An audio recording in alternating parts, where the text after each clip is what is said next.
kehadiran teman-teman semuanya.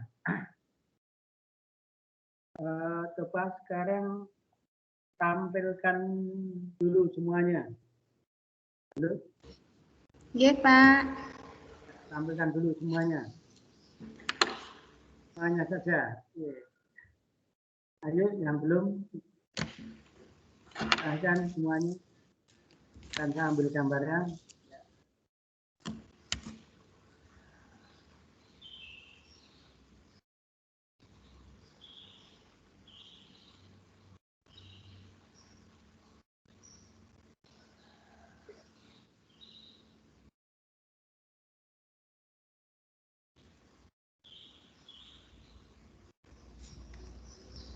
Oke, terima kasih.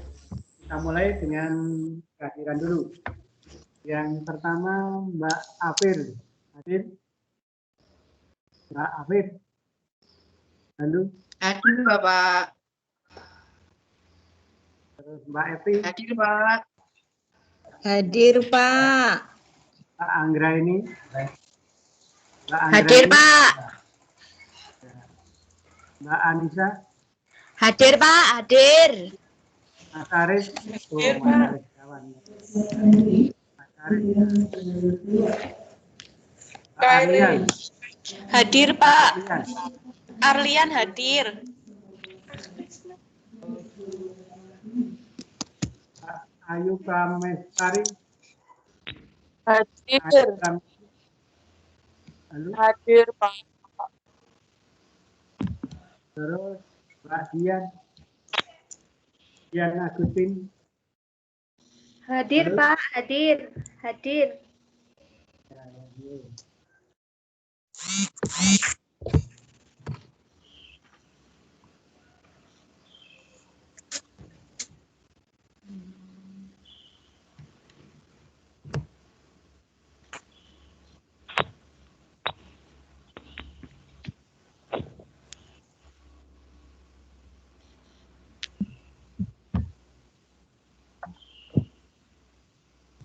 Mbak Ermawati. Hadir, Mbak Pak. Ermawati. Hadir. Mbak Esti Putri. Hadir, Bapak. Hadir. Mbak Fadila. Halo. Mbak Fadila. Mbak Fadila. Belum. Pak Fadila hadir. Oh iya, iya. Ya. Terus Mbak Fitriani. Fitriani Mbak hadir, Fitriani. Pak. Fitriani hadir. Harlina. Herlina Mbak hadir, Pak. Hadir, Bapak.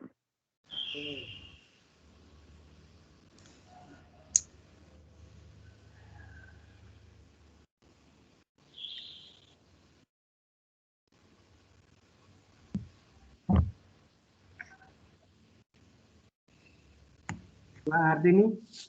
Hadir, Pak. Hadir, Pak. Mas Hendri. Mas Hendri. Halo. Hendri hadir, Pak. Hadir, Pak. Mbak Julia. Mbak Julia.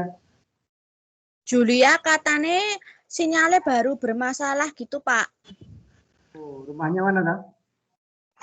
Rumahnya Jogonalan. Oh, kenalan sebenarnya. Ya, paling sebentar lagi, Pak. Mbak Lutfi. Hadir, Mbak Lutfi. Pak. Hadir. Mbak Riani. Halo. Riani hadir, Pak. Mbak Safira. Mbak Safira. Iya, hadir, Pak. Setiawan Resta. Setiawan Resta. Setiawan Rista. Nggih, Setiawan Rista hadir. Mbak Sela. Hadir, Pak. Sela. Mbak Siti Puji. Halo. Mbak Siti Puji. Mbak Siti Puji. Ada Pak itu Pak. Kayaknya Ya. mic-nya. Ada. Ada. Ulang, Mbak Siti Puji. Halo, Mbak Siti Puji. Juliana, Ada Ya, Pak itu. yang ada siapa? Mbak Juliana. Mbak Siti Puji sama Yuliana ada Pak. Hadir. Terus untuk Mas Caki Kurniawan. Mas Zaki hadir, Pak. Oke, terima kasih. Yang belum hanya Mbak Julia. Yang tadi sinyalnya belum bisa apa? Belum bisa connect. Ya, oke, terima kasih. Ya. Terus kita lanjutkan pada materi ya. Lanjut pada materi. Sebelumnya untuk TT yang kemarin kita perlu sampaikan bahwa yang TT nilainya sudah baik semua. Jadi kalau mungkin ada yang saya suruh revisi, tentu itu nilainya agak kurang. Tapi kan setelah direvisi, ya sudah, tentunya itu sudah memenuhi standar. Oke. Ya, terima kasih. Kita lanjut ke materi. Kita tampilkan dulu PowerPoint-nya.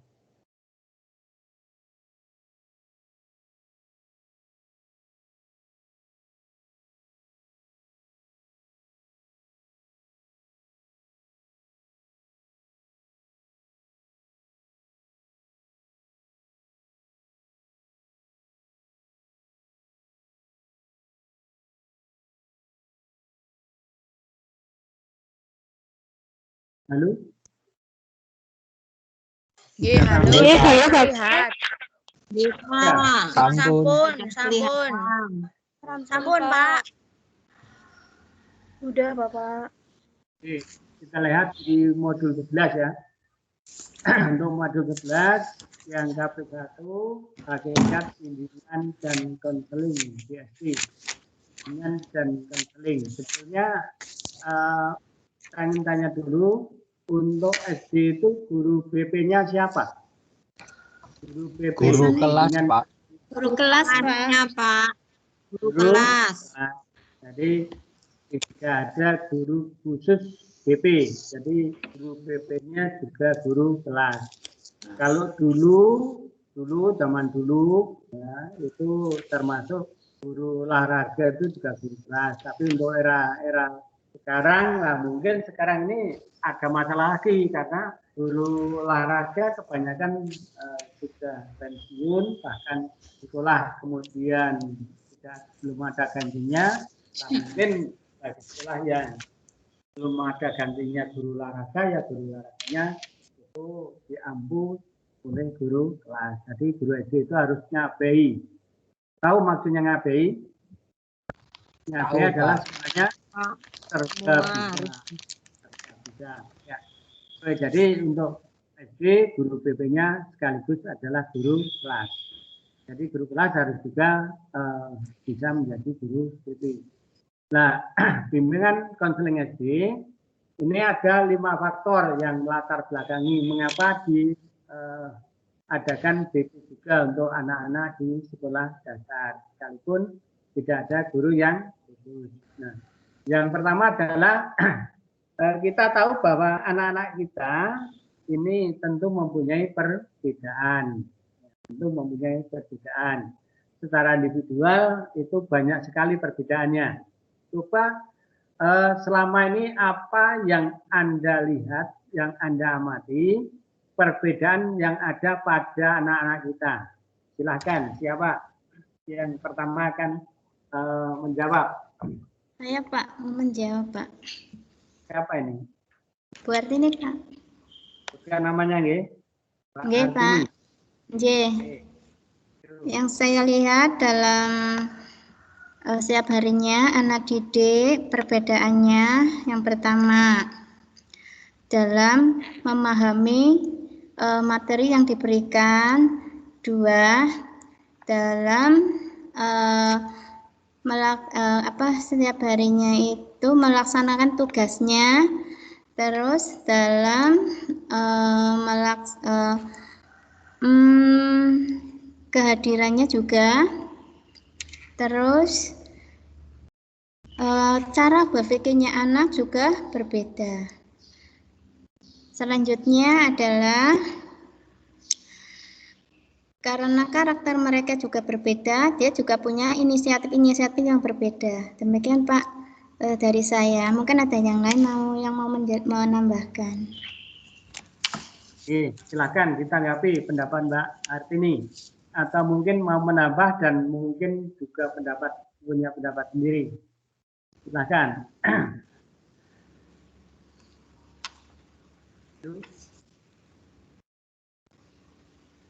Dulu. Ada yang mau menambahkan atau punya pendapat sendiri?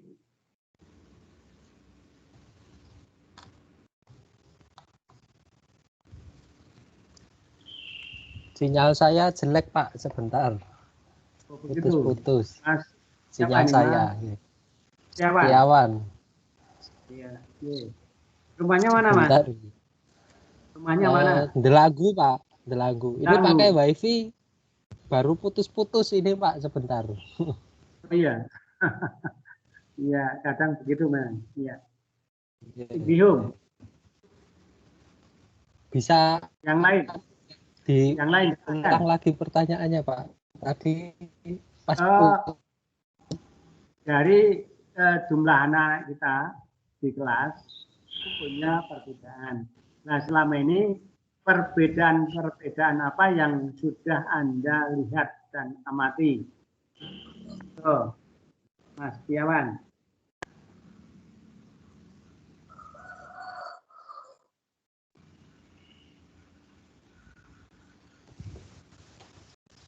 Pak, saya coba jawab.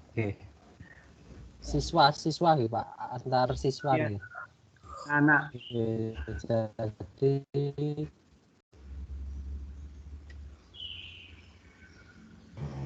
fisik maupun psikisnya. Nah, itu ada anak yang fisiknya besar, ada anak yang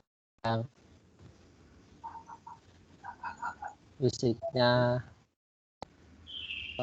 pikirannya sudah di atas rata-rata teman-teman seusianya.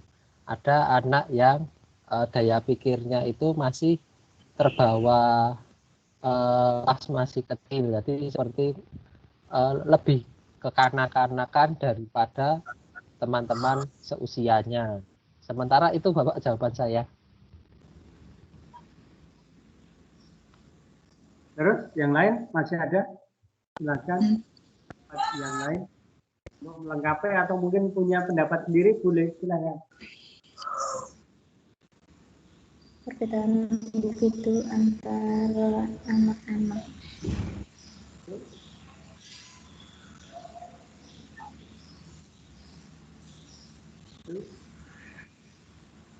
Halo. Saya Pak, yang mau menjawab Pak. Apa? Dian Agustin. Dian, iya. Kalau yang saya lihat di kelas saya ya, sebelum pandemi ya, antara anak satu dengan yang lainnya cenderung memiliki banyak perbedaan ya. Enggak semua siswa dalam satu kelas itu memiliki kesamaan, itu tidak. Jadi ada anak yang pendiam atau kalau enggak disuruh bertanya dia enggak akan bertanya. Ada anak yang sangat aktif sekali, ada anak yang ingin tahunya tinggi, ada anak yang usil, seperti itu ada anak yang seperti cara berbicaranya sopan ada. Terus ada juga yang cara berbicaranya itu sama guru itu enggak pakai bahasa yang baik ya, kurang baik bahasanya kalau menurut saya. Iya, bahasanya itu kurang baik. Terus kata-katanya juga kadang ya kalau untuk anak usia SD kurang bagus ya, mungkin karena itu pengaruh. Kayaknya kalau yang kebetulan saya kan di desa ya Pak mengajarnya. Saya bandingkan dengan anak saya sendiri yang sekolah di kota, itu sangat berbeda sekali. Di lingkungannya anak-anak saya, di sekolahan anak saya, sama yang tempat saya mengajar itu juga beda sekali bahasanya. mungkin karena pengaruh lingkungan atau teman bermain mereka mungkin seperti itu. Mungkin sedikit tambahan dari saya, Pak. Terima kasih. Kira-kira menurut Mbak Dian, Nggih. apa faktor yang paling kuat untuk terjadinya perbedaan ini? Lingkungan tentunya, Pak. Lingkungan ya, yang Iya. berpengaruh paling kuat lingkungan. Iya, sangat berpengaruh. Iya. Ya, secara umum kira-kira dari teman-teman ada pendapat enggak? Kira-kira penyebabnya apa dengan beberapa perbedaan yang tadi disebutkan oleh ketiga teman kita? Dari Mbak Artini, Mbak Setiawan, Mas Setiawan, dan Mbak Dian ini. Kira-kira faktor penyebabnya apa? Selain pengaruh lingkungan yang paling kuat. Keluarga, Teman Pak. sekolah. Keluarga. Orang tua, Ada lagi? Pak. Iya, keluarga. Keluarga. Terus yang lain? Dari teman-temannya bermain, teman bermain. Teman bermain itu masuk lingkungan ya. Masuk lingkungan. Karena ya lingkungan itu kan luas ya. Ada lingkungan keluarga, lingkungan masyarakat, ada lingkungan kebaya, dan lain sebagainya. Wah, Media, HP, TV. ya. Termasuk pengaruh lingkungan itu. Oh, iya. Iya. Ya, kalau kita lihat ya, jadi anak-anak kita ini memang banyak sekali perbedaan. Yang disebutkan dari teman kita ketiga ini benar, semuanya saling melengkapi. Dan kita ingat bahwa beberapa perbedaan itu kan penyebabnya banyak juga. Tadi ada faktor lingkungan, mungkin juga gennya, gen, paham gen, faktor Genetik, keturunan. ketika faktor gizi, ya toh? Ya kemarin kita sudah sampaikan ya ada dua pengaruh itu. Terus juga faktor keluarga ini kan jelas sekali mempengaruhi dari perbedaan itu. Belum lagi kita lihat dari latar belakang ya, baik latar belakang pendidikan orang tuanya, latar belakang ekonomi orang tuanya sangat luas sekali. Jadi wajar sekali perbedaan itu terjadi atau ada pada anak-anak kita. Yang jelas guru harus paham terhadap perbedaan-perbedaan itu. Dan kita memang harus selalu melayani anak kita secara adil ya, secara adil. Kita tidak boleh mendiskriminasikan sekalipun itu ada perbedaan. Kalau di sini tadi disinggung Mas Setiawan tentang fisik, nah itu apalagi mungkin juga memang ada anak kita yang cacat fisik, ya, secara fisikis mungkin juga ada. Ini sering terjadi di suatu sekolah. Ya, ini, nah kita sebagai pelayan terus melayani semuanya dengan harus sama, ya kita layani sama, walaupun perbedaan itu terjadi. Oke. Kemudian yang kedua adalah sistem pelayanan pendidikan kita. Jadi sistem pelayanan pendidikan kita kalau kita lihat ini sebenarnya sudah cukup bagus dengan beberapa fasilitas yang ada, baik itu sarana maupun prasarana. Ya, apa itu pusat pendidikan yang subjeknya anak ini menjadi satu pertimbangan adanya bimbingan dan konseling. Kemudian adanya demokrasi pendidikan, ya. Pasal 31 D45 di sana mengamanatkan bahwa setiap warga negara berhak mendapatkan pendidikan. Ini ya Undang-Undang Dasar 45. Ini dasar utamanya di situ, sehingga demokrasi kita harus jalan. Artinya tiap anak hak-haknya harus diberikan. Kalau dia punya hak untuk sekolah ya harus sekolah. Maka pemerintah harus memfasilitasi ya, baik itu sarana maupun prasarananya. Kemudian adanya kesadaran akan masalah yang dihadapi anak. Nah, anak dengan beberapa perbedaan itu tentu punya masalah-masalah sendiri, ya. Ada masalah sendiri-sendiri. Tidak mungkin anak itu tidak punya masalah, atau secara luas tidak ada manusia yang tidak punya masalah. termasuk juga anak-anak kita di dalam pendidikan tentu punya masalah, ya, tentu punya masalah, entah itu masalah di dalam proses belajar mengajar, entah itu masalah sosialisasi dengan teman-temannya, entah masalah fasilitas pendidikan yang diupayakan oleh orang tua. Nah, ini kan tentu ada masalah pada anak-anak kita. Kemudian persoalan yang dihadapi individu di dalam kehidupan menuju ke arah depan, masa depan, ya, masa depan. Ya. Saya kira tiap anak punya cita-cita, punya tujuan masa depan sendiri-sendiri. Tentu kalau kita tanya masing-masing anak ini akan berbeda. Besok ke depan kamu punya cita-cita apa? Ini tentu akan banyak perbedaan. Nah, tugas guru di situ adalah mendorong, memotivasi, dan menyemangati anak-anak untuk belajar lebih giat. Agar kalau kita melihat ke belakang, ya kemarin sudah kita sampaikan, anak-anak harus menjadi dirinya sendiri, ya, menemukan jati dirinya sendiri. Artinya apa? Beberapa kekurangan, beberapa potensi yang ada, ini bisa digali oleh anak sehingga anak ini mampu menemukan jati dirinya sendiri, ya, sehingga bisa dipakai modal hidup di masa depan. Jadi itulah beberapa pertimbangan mengapa di sekolah perlu adanya bimbingan dan konseling, bimbingan dan penyuluhan. Itu beberapa latar belakang alasan, ya. Kita lanjut.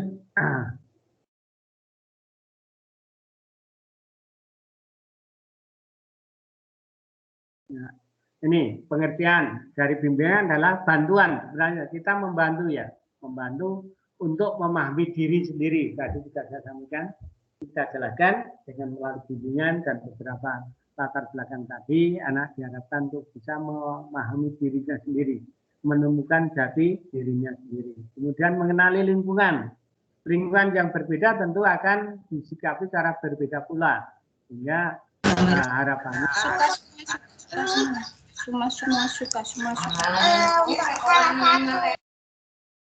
Halo? Halo? Nggih, Pak. Oke, Pak. Iya, halo. Iya, halo. Ya, mikrofonnya dimatikan dulu. Tadi kok ada rame-rame. Ya, lingkungan, ya, lingkungan. Kemudian masa depannya tadi sudah kita jelaskan, ya, dapat mencapai sehingga anak itu dapat mencapai perkembangan yang optimal, pribadi dan sebagai anggota masyarakat. Ini, jadi arah ke depannya ke sana, ya. Jadi bimbingan itu merupakan satu bantuan. Nah, mengapa anak harus dibantu? Karena memang anak harus dimotivasi, harus juga didorong, harus juga diberikan semangat, ya, semangat untuk belajar menuju masa depan yang lebih baik. Kemudian tujuan secara khusus, secara umum dulu, ya. Ini bimbingan punya tujuan membantu perkembangan siswa secara optimal. Ya, secara optimal. Optimal itu ya setinggi-tingginya, seluas-luasnya. Jadi kalau kita bahasakan secara sederhana, hampir namanya optimal itu tidak ada batasnya. Kalau anak misalnya juga mampu bergaul dengan lingkungan, tentu akan bisa menyikapi lingkungan-lingkungan itu secara arif dan bijaksana. Artinya apa? Ketika mungkin lingkungan itu negatif, ya tentu tidak mungkin akan ke arah sana. Nah, kalau itu positif, tentu itulah yang dicari. Kemudian secara khusus tujuannya adalah tergantung pada karakteristik tugas perkembangan siswa.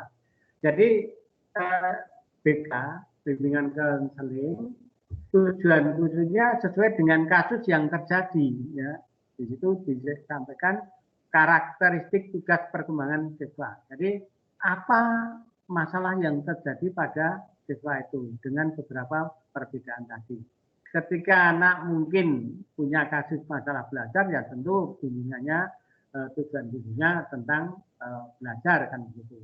Kalau mungkin anak punya masalah dalam pergaulan, nah mungkin ini pergaulan. Kalau mungkin anak punya masalah dengan keluarga atau orang tua, tentu tujuan bimbingnya ya diatasi sesuai dengan kasus yang terjadi masing-masing, apa yang dialami oleh anak itu sendiri. Maka di situ sesuai dengan karakteristik tugas pergaulan masing-masing. Jadi kasuistik sifatnya, kasuistik.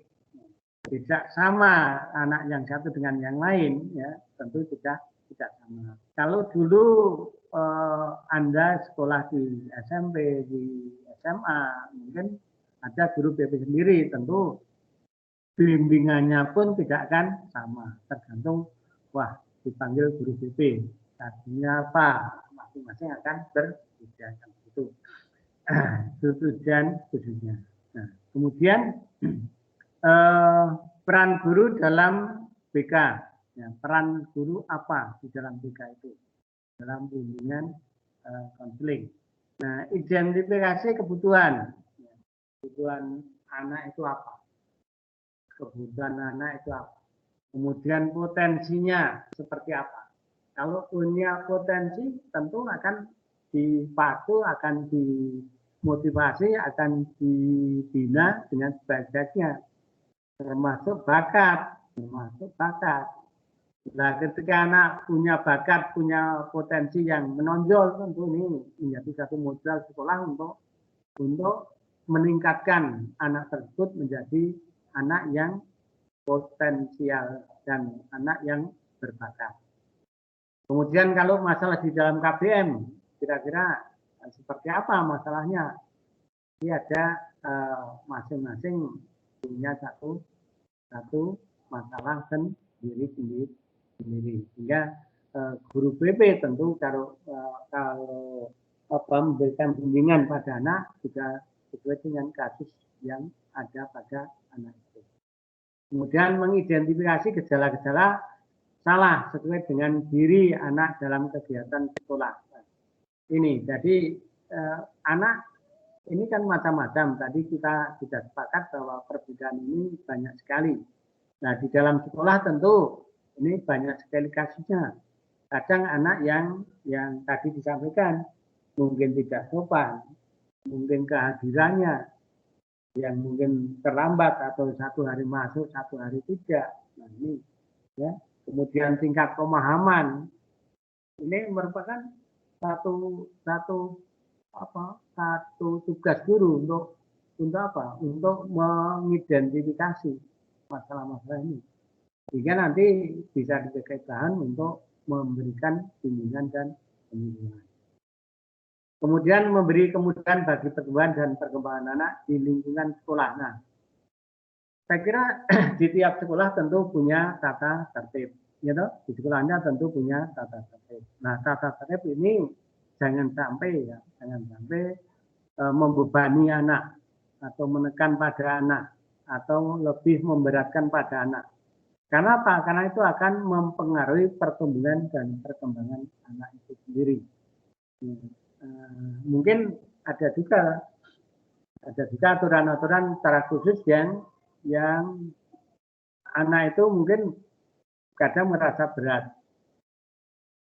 Satu contoh misalnya untuk apa itu masuk, kadang guru ada yang menghendaki masuk lebih awal dari jam harian, artinya jam yang ditetapkan secara harian. Karena apa? Guru ingin memberikan satu bimbingan mungkin atau mungkin tambahan pelajaran atau istilahnya kalau yang akhir-akhir itu adalah sarapan pagi, misalnya begitu, sarapan pagi 1 atau 2 soal mungkin guru ingin memberikan sebuah sarapan pagi pada anak. Nah, anak yang mungkin kurang bisa menerima tentu itu dianggap satu beban. Ya, tentu ini tidak diharapkan ya oleh aturan. Kalau guru mau memberikan satu bimbingan, ya berilah kemudahan kemudian untuk jika anak ini kemudian berubah menjadi yang diharapkan, seperti tujuan dari bimbingan itu sendiri. Kemudian melaksanakan bimbingan kelompok baik di dalam maupun di luar kelas. Nah, biasanya untuk SD ini kebanyakan dilakukan oleh teman-teman itu kan secara kelompok ya. Kalau individu ini jarang, kecuali memang kalau ada kasus tertentu. Apakah kira-kira teman-teman juga sama seperti itu? Atau mungkin pernahkah memberikan bimbingan secara individu pada anak? Kasusnya apa? Coba siapa yang pernah memberikan bimbingan secara individu?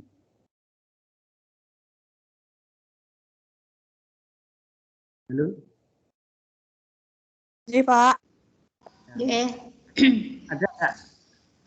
Pernahkah Anda memberikan bimbingan secara individu pada anak? Mungkin dipanggil di kantor atau mungkin ketika istirahat, anak-anak yang lain istirahat, kemudian anak itu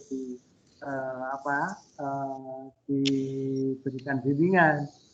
Pernahkah itu terjadi? Pernah Pak terjadi.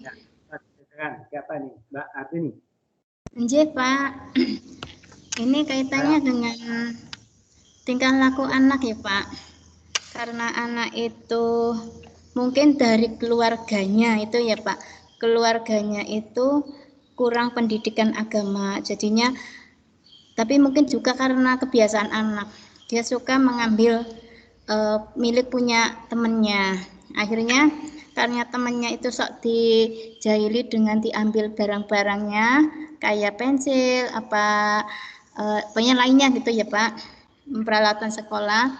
Akhirnya saya tuh ya melihat gitu, terus akhirnya saya anak saya itu saya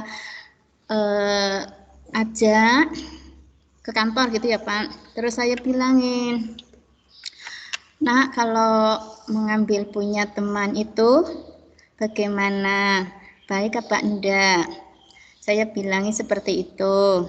Terus anaknya ya mungkin dia karena kebiasaan jelek ya Pak itu, akhirnya terus saya contohkan, seumpamanya punya kamu diambil temennya, bagaimana perasaannya? Katanya dia, Bu, kalau punyaku diambil ya saya marah. Nah, seperti itu. Kamu mengambil punya temenmu juga marah. Nah, seperti itu Pak, saya bilangin baik-baik. Dan alhamdulillah ya anaknya menjadi baik seperti itu Pak. Karena ya pertama anak tersebut di rumah itu ya kurang perhatian orang tua seperti itu. Akhirnya dia dengan berbuat yang jelek, dia hanya ingin mencari perhatian seperti itu Pak. Itu contoh dari saya Pak. Ya, kasusnya mencuri ya? Kasusnya mencuri. Iya, ya, oke. Mencari punya temannya. Yang lain ada enggak? Dari Mbak Artini yang lain yang kasusnya mungkin tidak sama tapi pernah memberikan bimbingan secara individu? Coba, kira-kira yang lain ada enggak?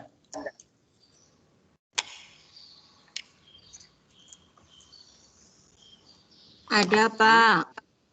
Siapa ini? Iya. Evi Widyanstuti Pak. Mbak Evi, moga Mbak. Iya.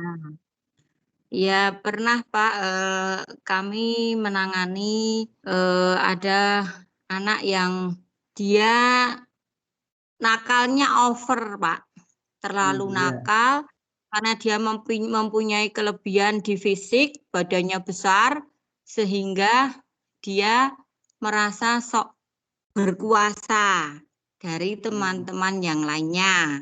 Nah kemudian dia kan sering mengejek, mengganggu teman-teman yang lainnya.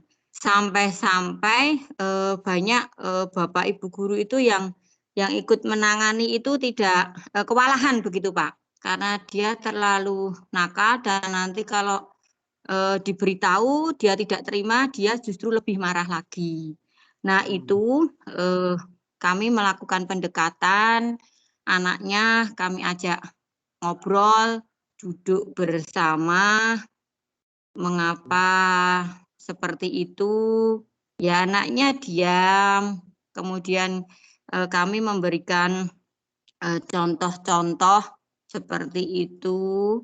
Jadi contoh ke depan hal-hal yang kurang baik yang akhirnya nanti akan merugikan diri anak itu dan juga memberikan motivasi atau dorongan kepada anak tersebut untuk lebih baik lagi, seperti karena dia mempunyai kelebihan di fisiknya yang besar, saya mengarahkan tetap jaga kesehatan Mas, besok kamu bisa jadi polisi atau tentara kan begitu Pak. Jadi dia lebih bersemangat, kemudian hari-hari berikutnya itu istilahnya rodok mendo, kenakalannya itu loh Pak. Kenakalannya itu ya berkurang begitu, berkurang sampai akhirnya kan karena dia sudah di kelas 6, dia lulus alhamdulillah dengan nilai yang baik dan sudah sejarang terjadi keributan yang disebabkan oleh anak tersebut. Begitu Pak kasus yang kami alami di sekolahan. Iya, ada 2 kasus nakal dan mencuri. Yang lain silahkan, yang lain ada pengalaman sendiri. Kita sharing sehingga nanti bisa kita pakai sebagai pertimbangan dan bahan ke depan untuk Anda sendiri ketika mungkin terjadi satu kasus-kasus yang perlu bimbingan secara individu. Lagi? Saya coba Pak Yuliana. Mbak Yuliana, silakan Mbak. Oke. Jadi gini Pak, untuk di SD kan saya mengajar kelas 3. Jadi pernah suatu ketika saat saya mengajar, seperti saya sebenarnya bukan marah, cuman agak tegas sedikit gitu kan Pak.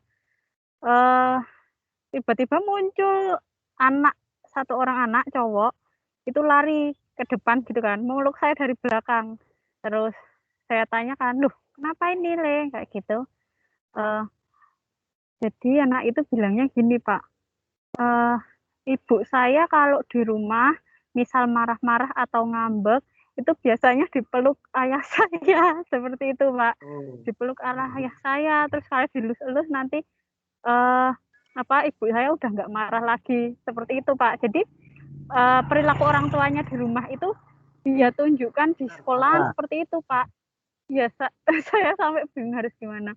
Terus untuk itu ya saya kasih tahu, saya kasih saya kasih pemahaman gitu kan Pak. Terus tapi saya juga sambil ada mengundang orang tuanya gitulah Pak, untuk hati-hati gitulah ya Pak ya, kalau bermesraan di depan anak seperti. Saya nggak tahu ini masalahnya romantis apa gimana, saya juga sebenarnya Mas. Gitu Pak, terima kasih. Nggak tanya pada anak. Nggak tanya pada anak. Gimana Pak? Nggak ditanyakan pada anak. Pripun? Suasananya itu romantis atau enggak? Iya pokoknya ibu saya itu dipeluk terus dielus-elus kayak gitu, udah nggak marah lagi kayak gitu Pak. Jadi dia itu saya takutkan kalau misalnya nanti kan dia berani dengan temannya seperti itu, melakukan seperti itu gimana kan, takutnya nanti ke depannya seperti itu gitu loh Pak. Masalahnya kan itu anak cowok yang seperti itu nggih. Akhirnya ada semacam kesadaran anak setelah diberikan bimbingan. Ada Pak, ada. Iya, setelah saya diberi bimbingan, terus saya dibantu dengan orang tuanya, ada kesadarannya udah ada. Jadi sekarang udah mengerti lah Pak. Kalau kayak gitu nggak boleh ditiru seperti itu. Ya, oke. Ada 3 kasus, nih, termasuk yang sangat menarik ini yang dari Mbak Yuliana ini, termasuk perbuatan apa ini kira-kira kalau anak seperti ini? Nah, ini istilah rodo gejrone ya, itu kan asusila ya ini.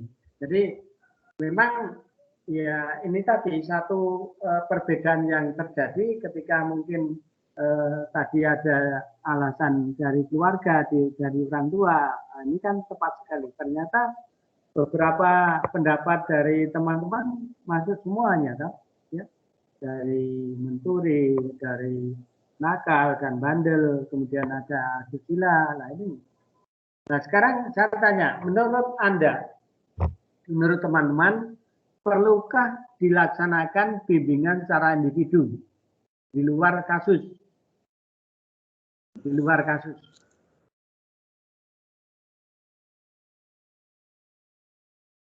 Halo? Iya, Pak. Kalau menurut saya, ya 50-50 ya Pak, antara perlu dan tidak perlu. Nek menurut saya intinya dicek dulu, ya bahasa kasarannya, dicek dulu setiap individu siswa itu apakah perlu dibimbing ataukah sudah pada track yang benar, Pak. Nanti yang perlu itu di pengecekannya dulu ke setiap individu siswa itu. Maaf Pak, suaranya putus-putus. Ya, mungkin sinyal itu, Mbak. Jelas nih Mbak. Hah? Halo? Oke. Perlu diulang mboten nggih, Pak? Ya, silakan diulang karena putus itu mungkin kalau nanti bisa stabil juga biar teman-teman juga tahu. Oke, untuk saya pendapatnya itu antara perlu dan tidak perlu, ya di antara itu Pak. Tapi yang perlu ditekankan itu pengecekan ke setiap individunya dulu. Jadi setiap individu itu dicek apakah sudah di track yang benar, di jalan yang benar, ataukah perlu dibimbing agar kembali ke track yang benar, Pak. Begitu dari saya, Bapak Setiawan Rista. Oke, pendapat Mas Setiawan itu sesuai dengan, coba dilihat nomor 2, Mas. Nomor 2, peran guru yang nomor 2. Mengidentifikasi gejala-gejala salah sesuai dengan tindak dalam keadaan sekolah. Betul, jadi mengidentifikasi gejala-gejala. Tadi kan ya dan tidak ini satu hal yang perlu dipertimbangkan. Nah, disitulah mengidentifikasi gejala-gejala salah. Nah, anak ini salah atau tidak, perlu atau tidak, itu di nomor 2, nggih. Jadi itu memang ya perlu ya tidak kan begitu, tergantung dari gejalanya kan begitu. Ya, gejalanya. Terus yang ketiga memberi kemudahan, ya, memberi kemudahan. Jadi sekali lagi kalau mungkin membuat tata tertib atau kontrak belajar ya jangan mempersulit siswa karena itu akan mengganggu pertumbuhan dan perkembangan anak.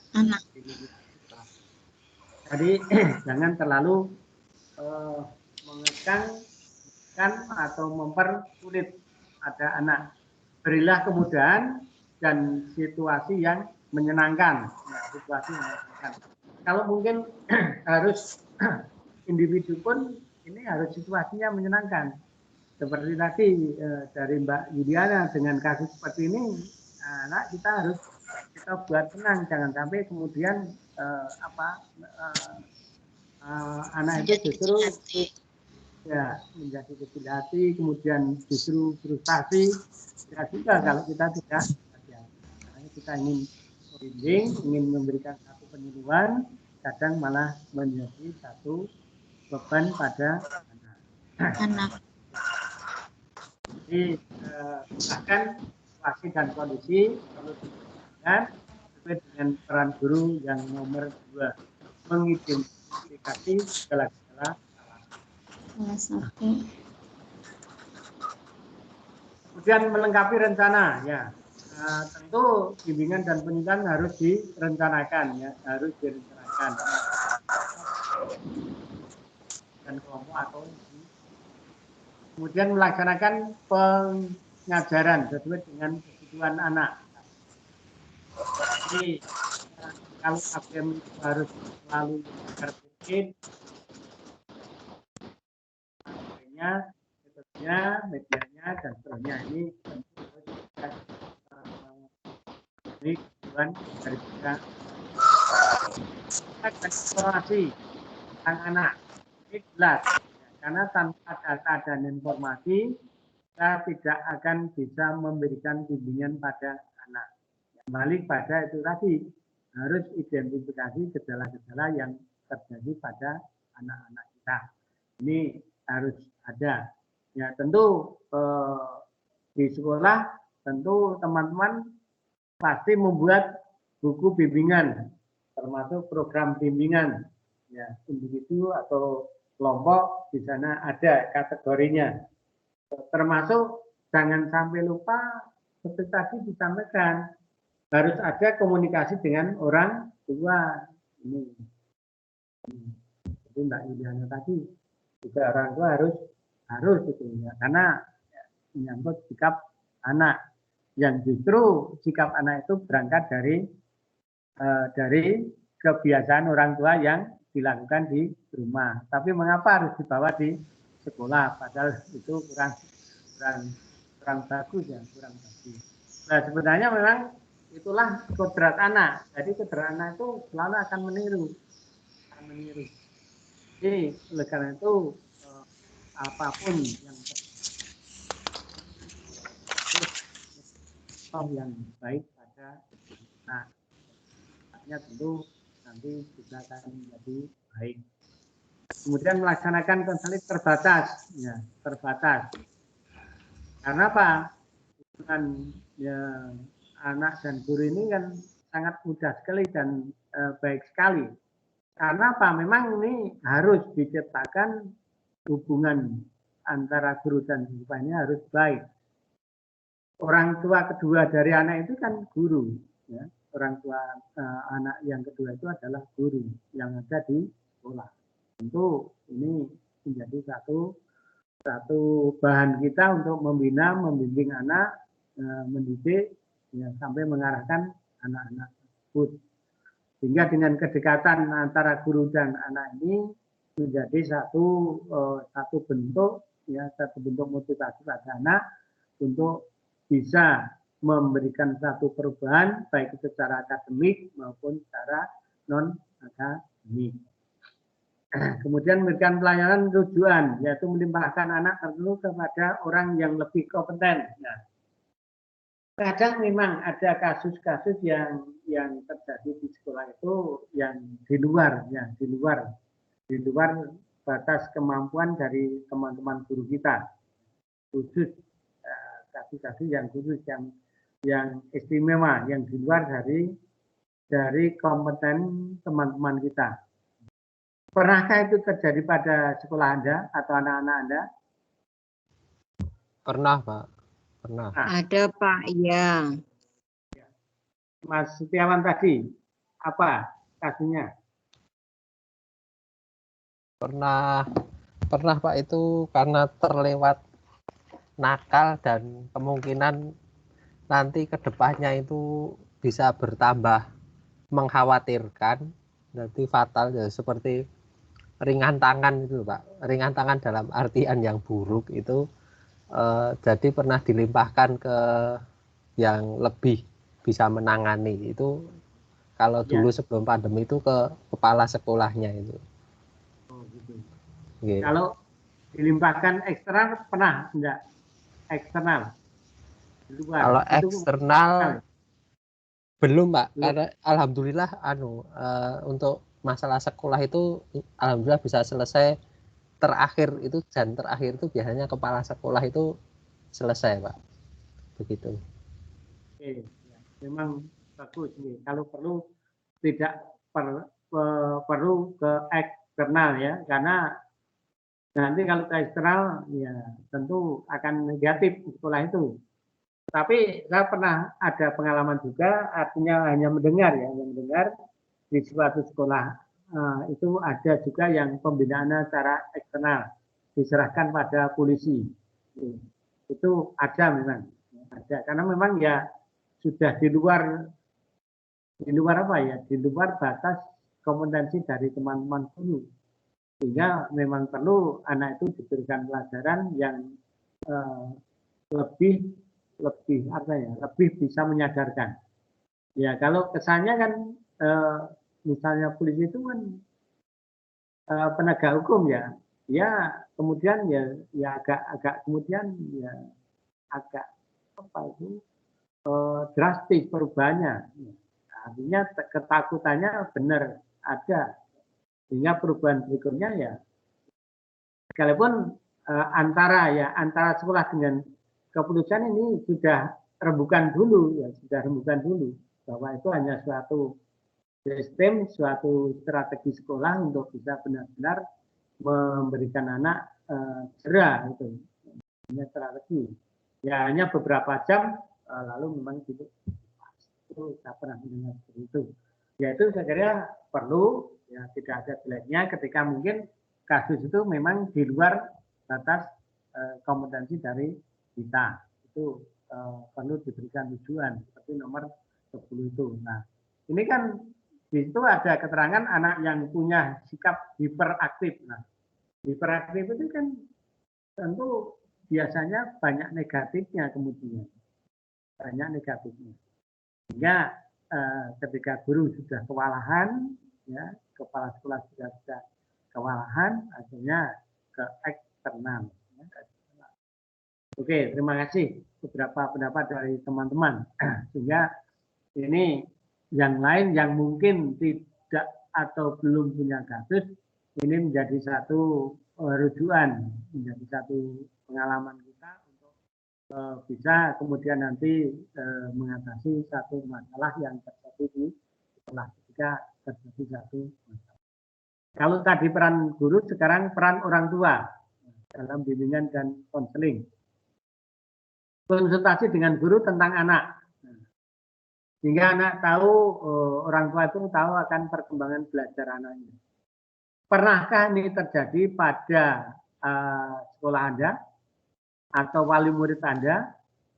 Orang tua yang respon ke sekolah tanya tentang anaknya. Anak saya itu gimana Pak Bu ketika di sekolah belajarnya atau pulang apa itu kadang kan ini yang sudah anak-anak yang sudah besar. Jadi mangkat sekolah nih ratakan sekolah kan biasanya ada kasus seperti itu. Pernahkah ada orang tua yang datang ke sekolah untuk menanyakan tentang perkembangan belajar anaknya?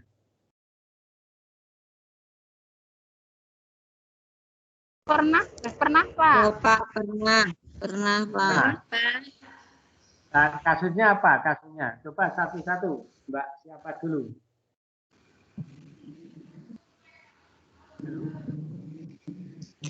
Saya Pak Evi Widyastuti. Ya, kira-kira kasusnya apa Mbak waktu itu? Di masa pandemi ini kan kita dalam memberikan pembelajaran kan menggunakan online itu banyak menggunakan HP Pak. Jadi ada orang tua yang memberikan informasi kami ke sekolahan juga menanyakan karena anaknya ini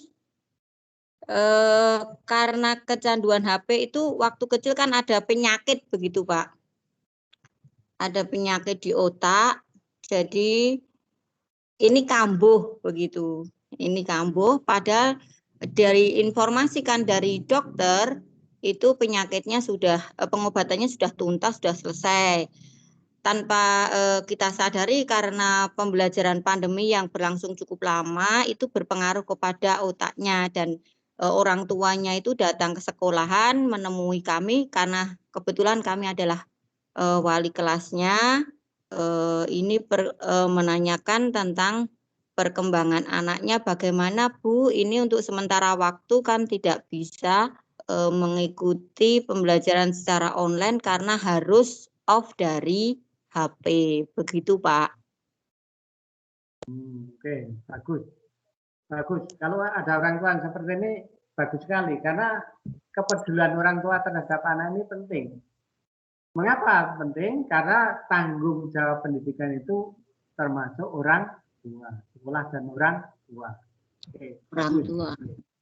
Ya, bagus. Jadi itulah sebenarnya yang kita harapkan ya. Kita sebagai guru tentu ngarep-arep gitu ya. Ngarep-arep orang tua untuk menanyakan bagaimana anak-anaknya itu belajarnya, perkembangannya, ya kemudian bagaimana pergaulannya. Nah, ini kan menjadi satu kewajiban orang tua, ya, orang tua. Sehingga ada satu komunikasi antara guru dengan orang tua yang sama-sama punya tanggung jawab. Oke. Terus akhirnya gimana Mbak? Itu bisa kemudian boleh enggak anaknya?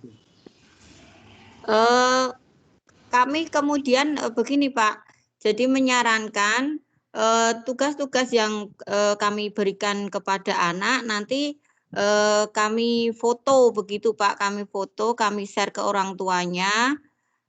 Nanti orang tuanya yang memberitahu kepada anaknya untuk sementara untuk mempelajari buku teksnya itu Pak. Untuk beberapa waktu kemarin seperti itu. Jadi belajar pakai buku teksnya saja dulu.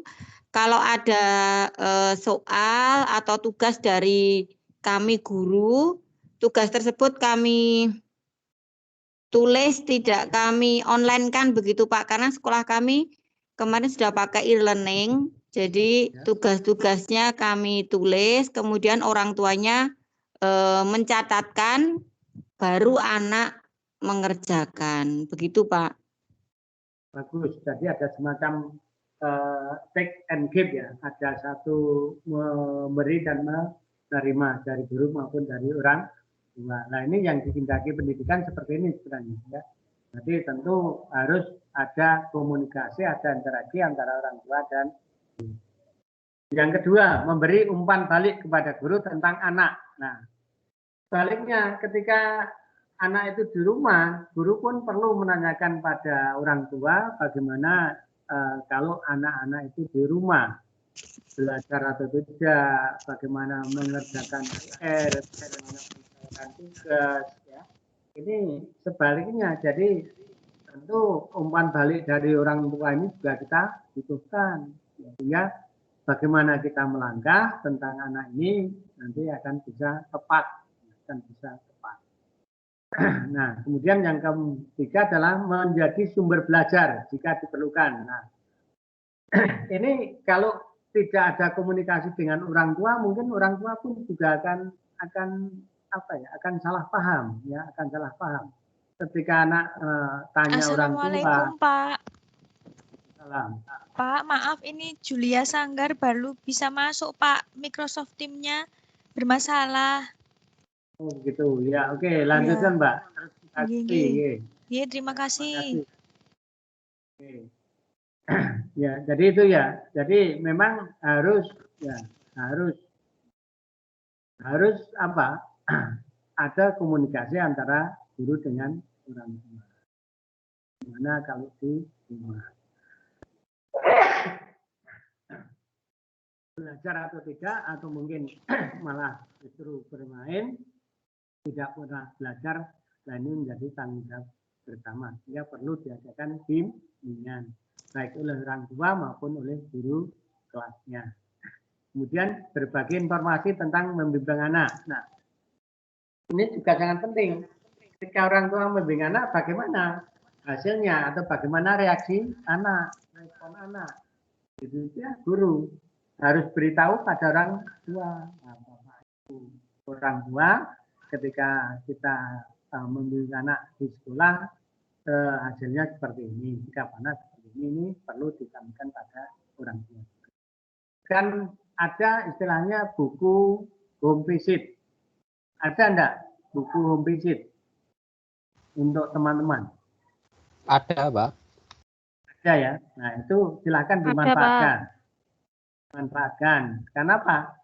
Itu pertama tugas kita, yang kedua menjadi apa ya? Menjadi satu acuan untuk guru bagaimana menyikapi anak-anak kita. Karena kasusnya tentu akan berbeda-beda. Apalagi nanti kalau sudah besar, kelas 5-6 ini kadang ya tadi ada kasus yang pernah saya dengar itu mangkat sekolah yang ora tekan sekolahan. Nah, kadang kemudian pulangnya juga terlambat karena mungkin bermain ke tempat temannya atau mungkin mengapa kita tidak tahu, sehingga ini orang tua perlu diberikan pengertian. Kemudian mengetahui kondisi sekolah dan lingkungan sekitar. Nah, ini orang tua harus tahu ya, harus tahu. Seperti apa kondisi sekolah? Nah, ini kan tiap sekolah itu punya warna sendiri-sendiri, ya, punya satu kebijakan sendiri-sendiri. Sehingga orang tua harus tahu seperti apa kondisi sekolah dan lingkungannya. Kalau misalnya kita sering melihat juga ada sekolah yang ada di lingkungan pasar, ada yang di lingkungan industri, ya, ada yang juga di lingkungan yang lain, misalnya nelayan atau yang lain. Ini kan tentu akan mempengaruhi pada sikap dan warna pola pikir anak, ya. Nah, ini sehingga orang tua harus tahu lingkungan sekolah itu seperti apa. Mengapa harus tahu? Ya itu sebagai modal untuk membimbing anak-anaknya, ya, membimbing anak-anaknya ketika mungkin di lingkungan pasar itu harus dibimbing seperti apa, dibimbing seperti apa, di lingkungan pabrik itu harus dibimbing seperti apa, termasuk juga di lingkungan yang lain. Ini harus tahu.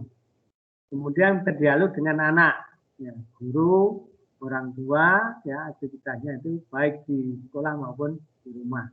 Nah, guru harus tahu aktivitas anak di rumah, orang tua harus tahu aktivitas anak yang ketika di sekolah. Jadi saling berkomunikasi. Kemudian memberi ganjaran atau hadiah kepada anak. Nah, ini penting.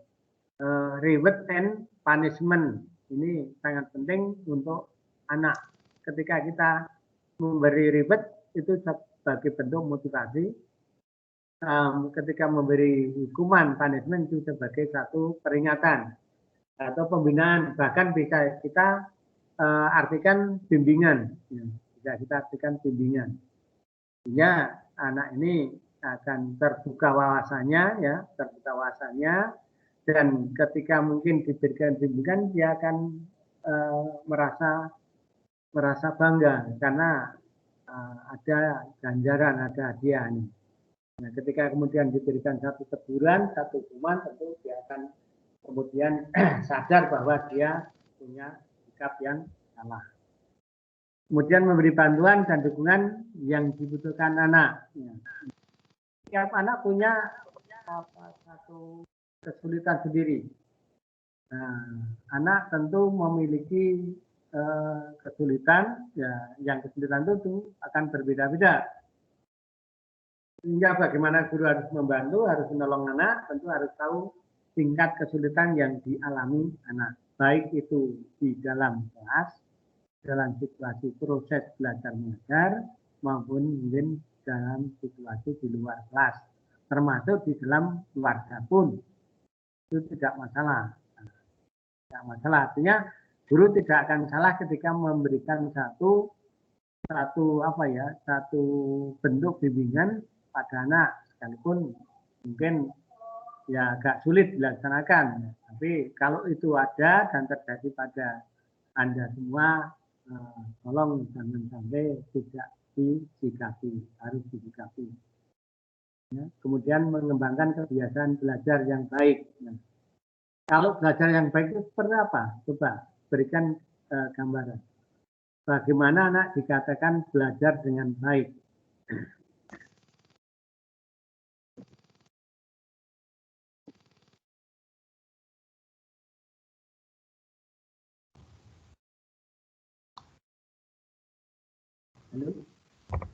Mencoba menjawab, Pak. Oke. Setiawan Rista mencoba menjawab. Anak bisa dikatakan belajar dengan baik.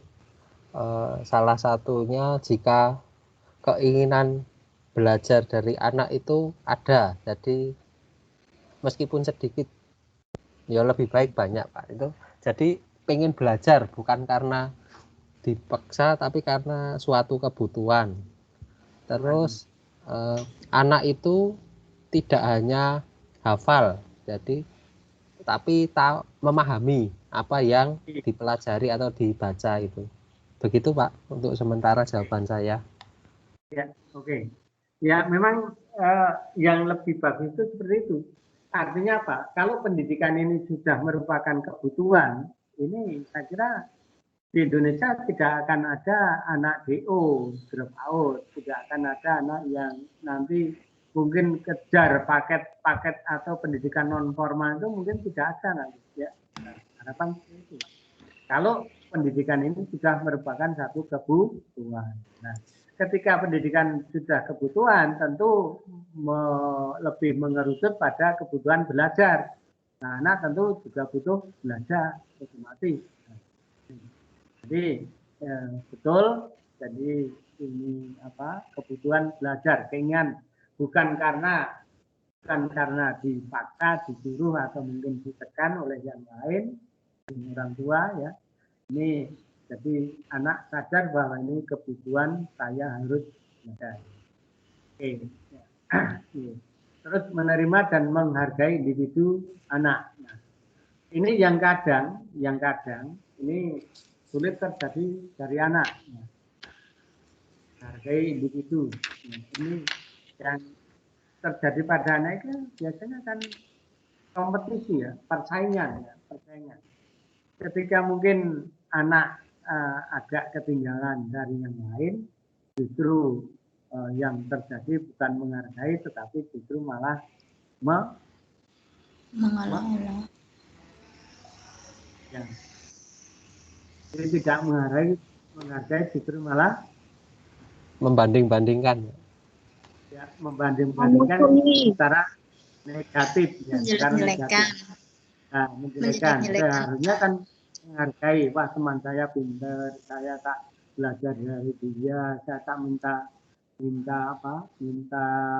petunjuk dari dia, kan mestinya begitu ya. Nah, ini memang ya ini kompetisi yang positif sebenarnya ya.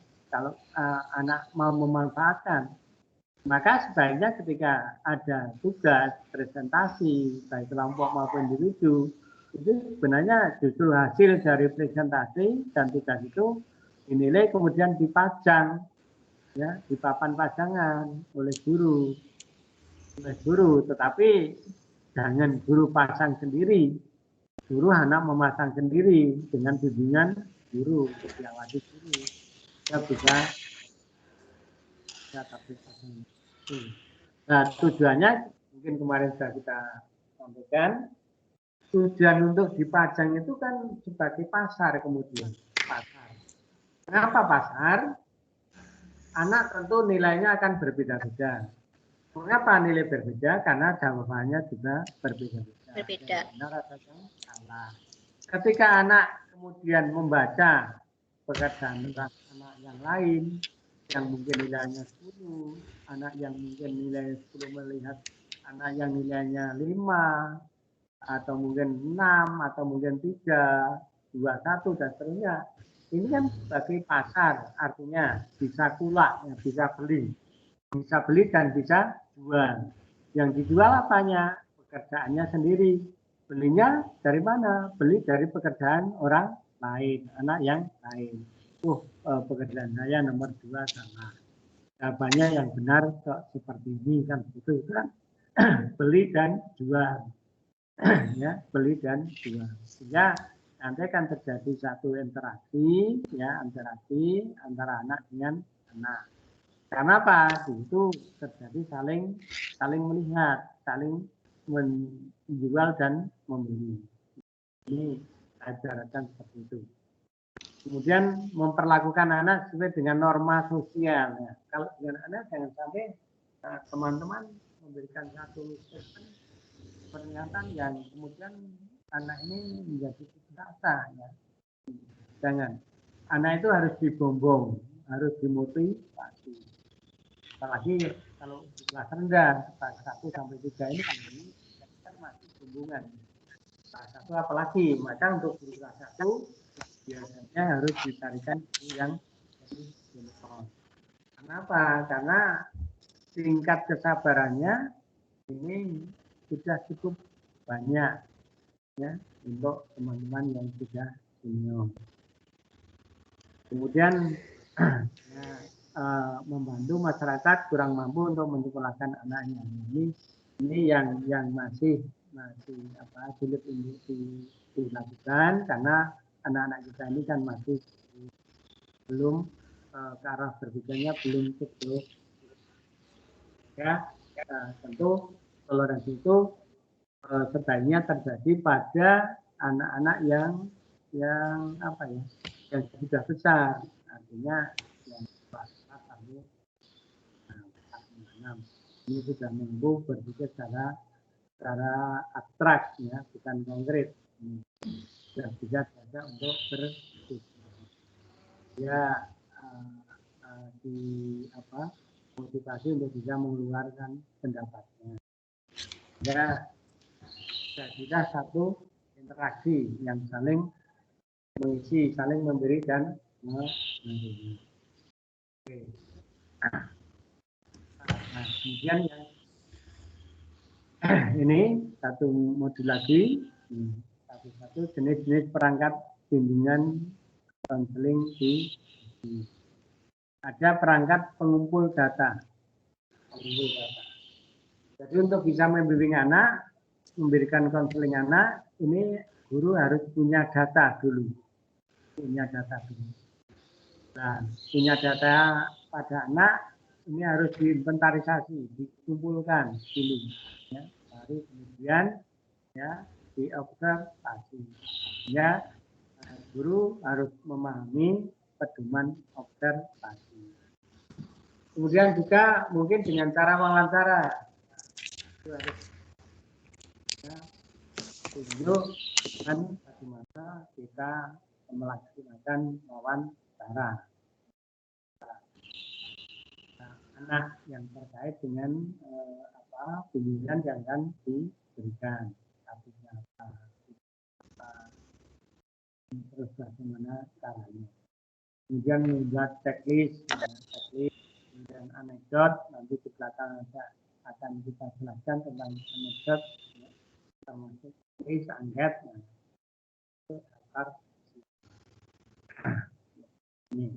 Kemudian yang kedua perangkat penyimpanan data.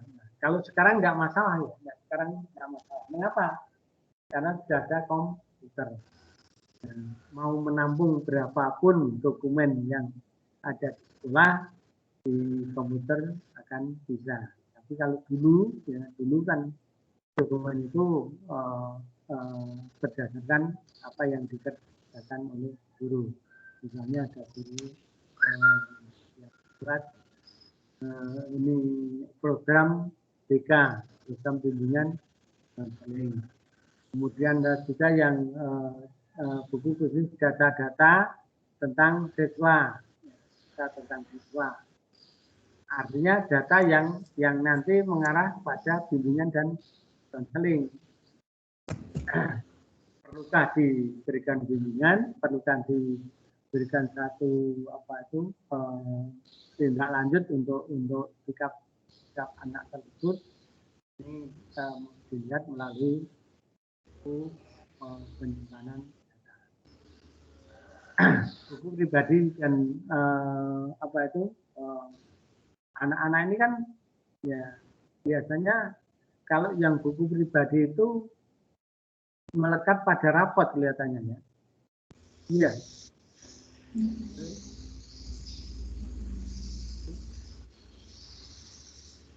Buku yang isinya catatan-catatan anak itu, Pak.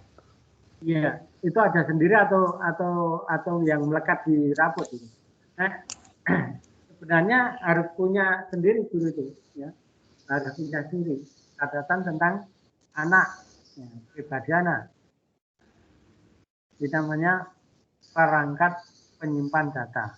Nah, tadi saya sampaikan kalau sekarang tidak masalah karena kita punya komputer yang bisa untuk menyimpan data sebanyak-banyaknya, termasuk juga ya, ini dari anak ini, dari bimbingan ini. Dan yang kedua perangkat informasi, yang ketiga perangkat informasi. Nah, perangkat informasi ini kira-kira yang pernah dilakukan sekolah, Anda apa? Perangkat informasi agar yang lain itu bisa tahu, yang lain itu bisa tahu sekolah itu seperti apa, bagaimana apa kasihnya, bagaimana kemudian program-programnya. Nah, ini biasanya terjadi.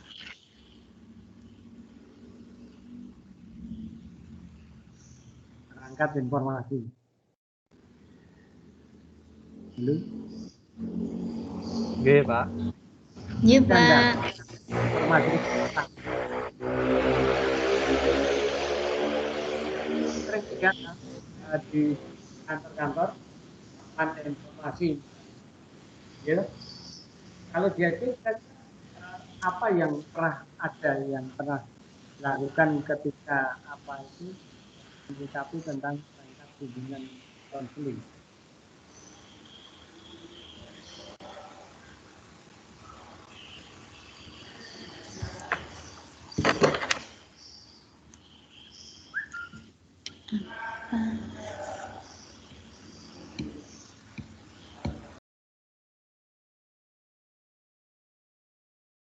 Halo? Iya, Pak. Iya, Pak. Iya, Bapak. Buku informasi bimbingan pribadi. Nah, mungkin seharusnya ya ini ya, masing-masing anak itu ada catatan-catatan tentang track recordnya anak itu.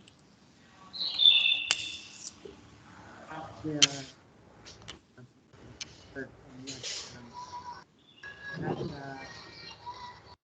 ya, di sana itu harus dicatat di dalam buku informasi. So, ini teknik administrasi. Ya, data bimbingan dan konseling, surat panggilan wali atau orang tua. Nah, ini sudah dilakukan sekolah Anda belum? Panggilan orang tua ini. Seperti tadi mungkin kasusnya Mbak Yuliana, ya ini orang tua tentu melalui panggilan ini, bukan kok guru datang ke rumah, ya. Tentu ini melalui panggilan sehingga orang tua harus didatangkan di sekolah. Jadi jangan guru yang datang ke rumah, orang tua dipanggil. Dia sudah ada berbicara tentang bimbingan konseling anak-anaknya. Nah, perangkat teknik administrasi adalah catatan bimbingan dan konseling. Kemudian belangko surat panggilan, ya, kunjungan rumah. Ini masuk pada perangkat administrasi bimbingan dan konseling. Kemudian perangkat bimbingan yang dipandang penting adalah pedoman observasi. Ini biasanya ya yang dibuat guru untuk observasi ini apakah ada format pakemnya atau mungkin guru membuat menurut kebutuhan dari masing-masing guru.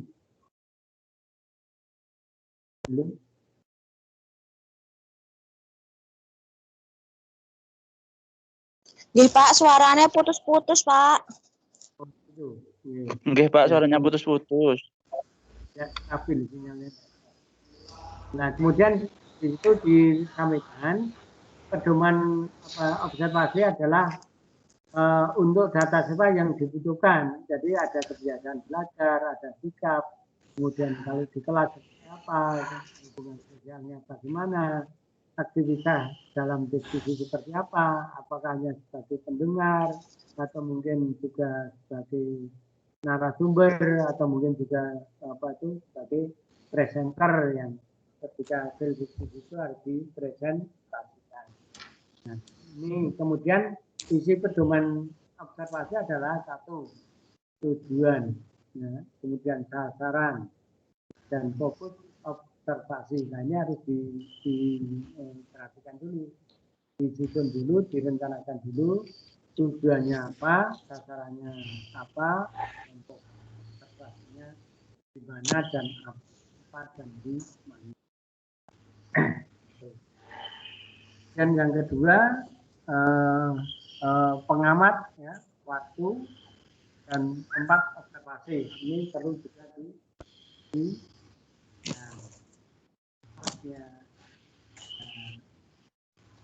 kemudian waktunya, kemudian tempat observasinya di mana ini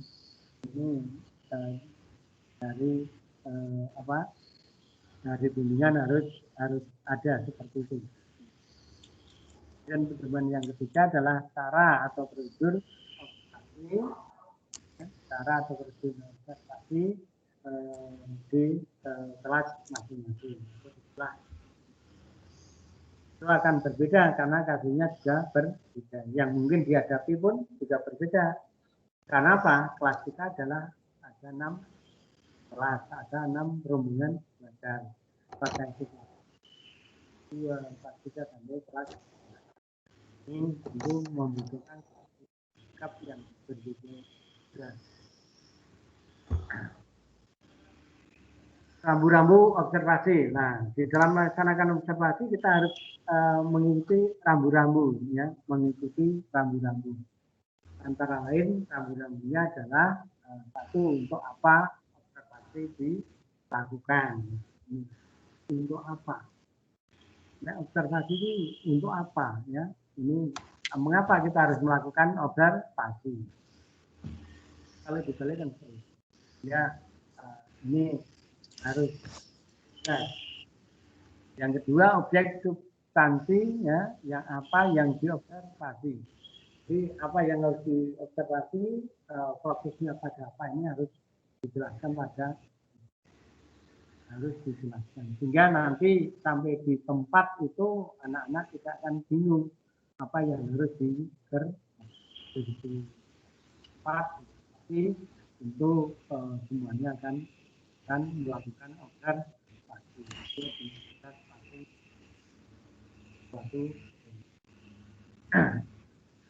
Kemudian siapa saja subjek yang diobservasi, nah, ini harus ditunjukkan agar terarah, ya, bimbing, dan juga tidak mendapatkan satu hambatan atau kendala.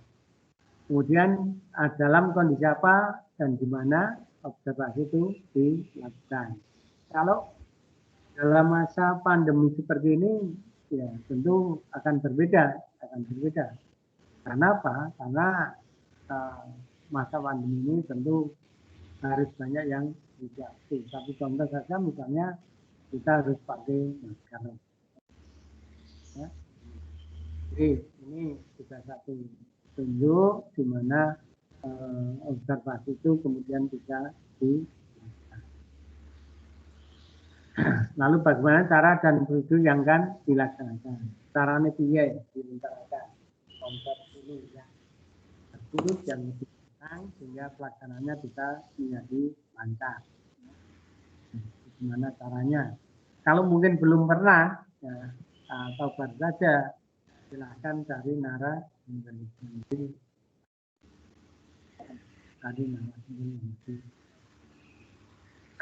Nah, kemudian bagaimana cara dan prosedur yang akan dilakukan? Ini satu cara metode. Ya, tentu harus tahu. Mengapa harus tahu? Ya, namanya observer tentu harus tahu kajian seperti itu, sehingga nanti kemudian bisa berjalan. Kalau tidak tahu harus ada diskusi dengan temannya nanti, sehingga nanti terjun di lapangan ini tidak akan ada hambatan. Nah, kemudian nomor 6, bagaimana mengolah dan menyajikan hasil observasi agar berguna bagi bimbingan dan konseling. Ini juga sangat perlu, ya, bagaimana menyajikan ini itu juga harus disikapi oleh seorang guru, sehingga observasi ini sangat berguna bagi bimbingan dan kemudian cara pengumpulan data dalam observasi. Caranya seperti apa?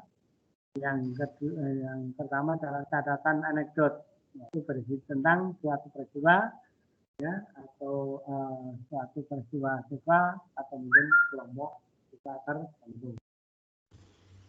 Ini sering terjadi dan pernah terjadi. Ya. Kemudian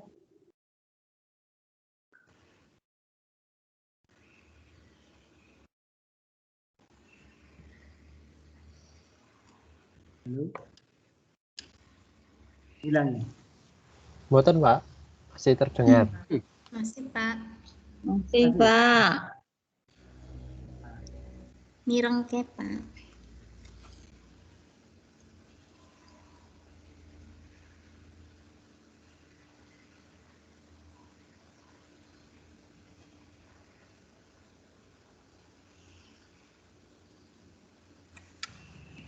Oke, halo, Pak. Ya. Oke. Masih ya? Masih. Selesai, Pak. Nggih, Pak. Iya, halo. Masih. Halo, Pak. Masih. Sebentar.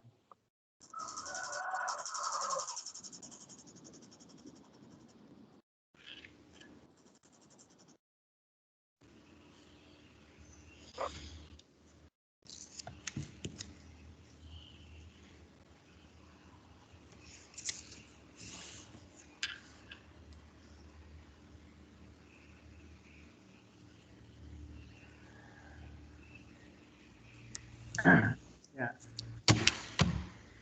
Bisa dilihat masih? Masih, Pak. Masih, Pak. Masih. Rambu-rambu observasi ya, rambu-rambunya tadi sudah sampai nomor berapa? Nomor 6 kelihatannya. Ya, itu kemudian cara pengumpulan data dalam observasi ada catatan anekdot ya, tentang suatu peristiwa penting. Ini perlu dipunyai teman-teman semuanya untuk catatan anekdot. Karena apa? Karena kita mengadakan bimbingan tentu melalui catatan-catatan ini yang dikumpulkan oleh guru. Ya, satu contoh ini, nama yang diobservasi namanya Agil, pengamatnya Ani, guru kelas, dan tempat ruang kelas, waktunya ya tergantung dari masing-masing kelas atau guru sendiri. Kemudian deskripsi kejadian pada waktu ulangan matematika, Agil tidak lagi meniru ya, atau menyontek rekan temannya ya, yang sebangku sehingga bisa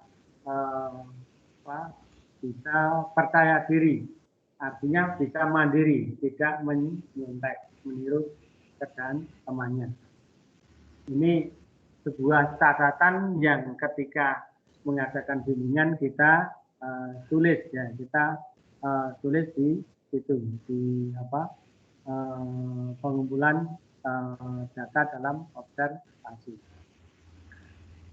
Dan komentarnya, upaya apa yang harus saya lakukan mandiri agar supaya dapat terus percaya diri dan mandiri dalam ulangan-ulangan lainnya. Nah, ini pakai list ya, daftar cek ya, daftar cek untuk mengungkap kegiatan siswa. Ya, contohnya seperti ini. Nah, itu silahkan di sekolah Anda kalau ada bimbingan buat satu daftar cek seperti ini. Kegiatan pada siswa waktu ulangan, ya, waktu ulangan ada nomor, nama, kemudian A ini tidak mengerjakan, B menyontek pada teman, yang C menyontek buku catatan, P, kemudian yang D bekerja sama dengan teman sebangku, kemudian yang E bekerja sendiri dengan tidur. Ada 5 option, 5 pilihan A, B, C, D, E, gitu. B, C, D, E. Kira-kira menurut Anda yang paling baik yang mana? Tingkatan yang mana?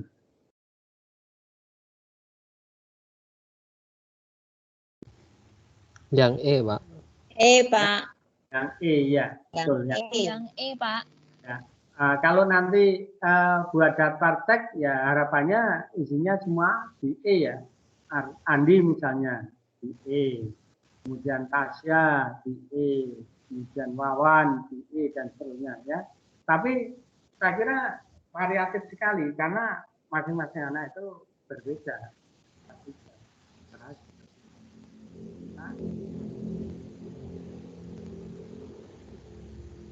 Ya, tentu dari cek ini saya pikir nanti akan terisi semua nih. Kemungkinan ada juga anak yang tidak mengerjakan. Menyontek teman ini ya sering terjadi. Menyontek buku anak-anak yang mungkin juga terjadi kalau di kelas yang tinggi.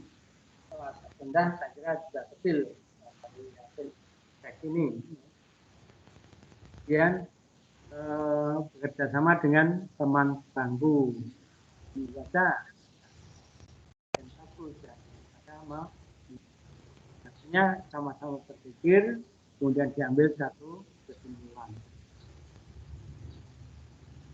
Jadi kalau namanya menyontek baik di buku maupun di tempat teman ini justru menyebabkan anak ini yang nanti akan tidak mampu sendiri ya, karena hanya menyontek dan mungkin hanya bekerja sama dengan yang lain. Akan lebih baik ketika kita melihat bahwa hasil masing-masing anak ini pada dengan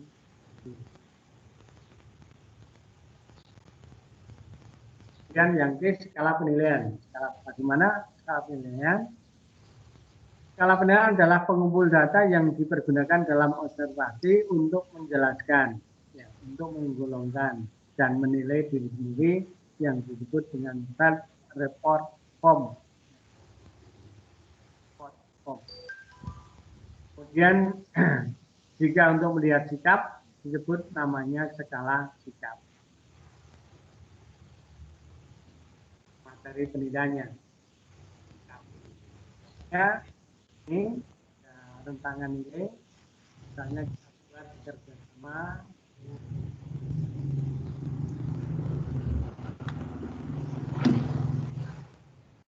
sehingga ngerasa dengan orang lain, dengan rasa dengan orang lain sama 1, 2, 3, 4, 5 dan suka berterus terang ya. Jika memiliki sifat di atas, lingkari angka 5 ya. Jika tidak, ya punya lingkari angka 1. Dan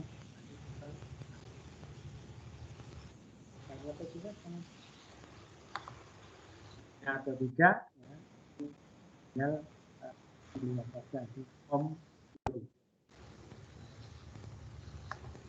dan pedoman wawancara. Ada 2 pihak yang berbeda.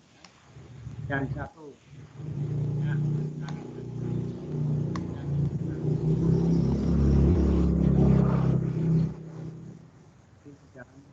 wawancara.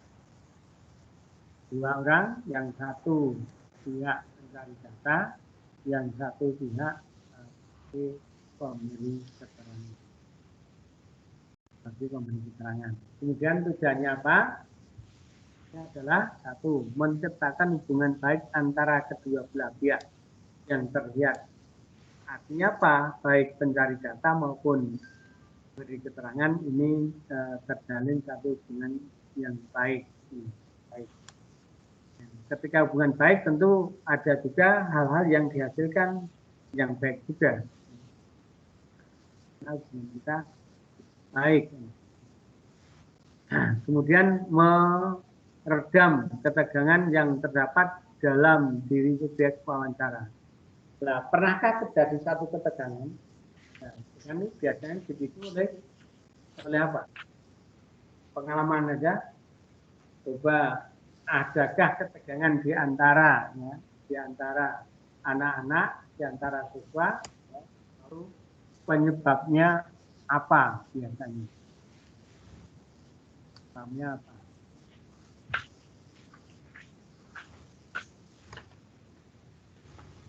Ripun Pak, mau ulangi lagi Pak, ngapunten.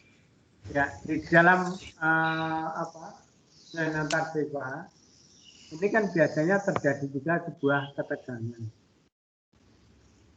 Nah, tugas guru di situ dalam wawancara harus meredam ketegangan yang terdapat di dalam diri subjek wawancara.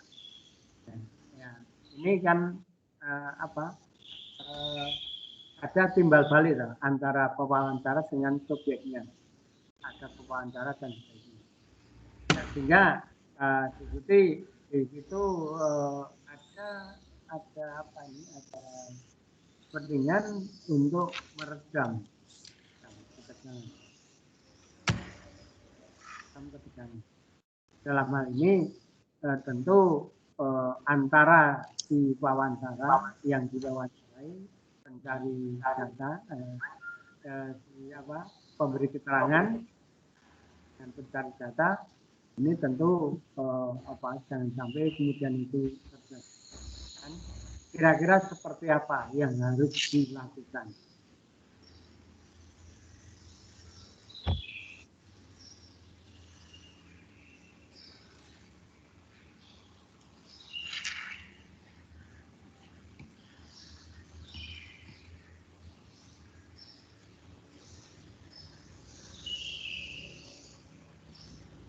Oh, mohon maaf Pak, ini maksudnya ketegangan antara siswa dengan siswa apa antara siswa dengan guru itu maksudnya Pak?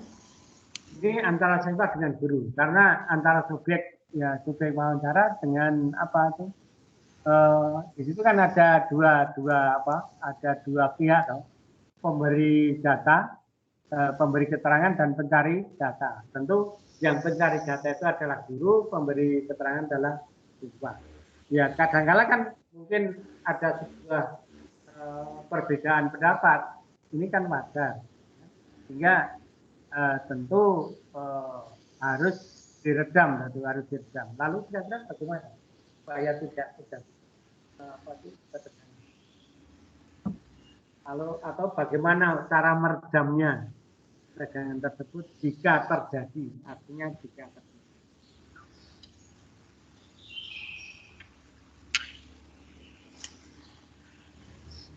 Kalau misalnya ada satu contoh kasus seperti tadi, anak mencuri, tadi kan ada anak. Nggih, Pak. Dan diwawancarai mungkin anak ini akan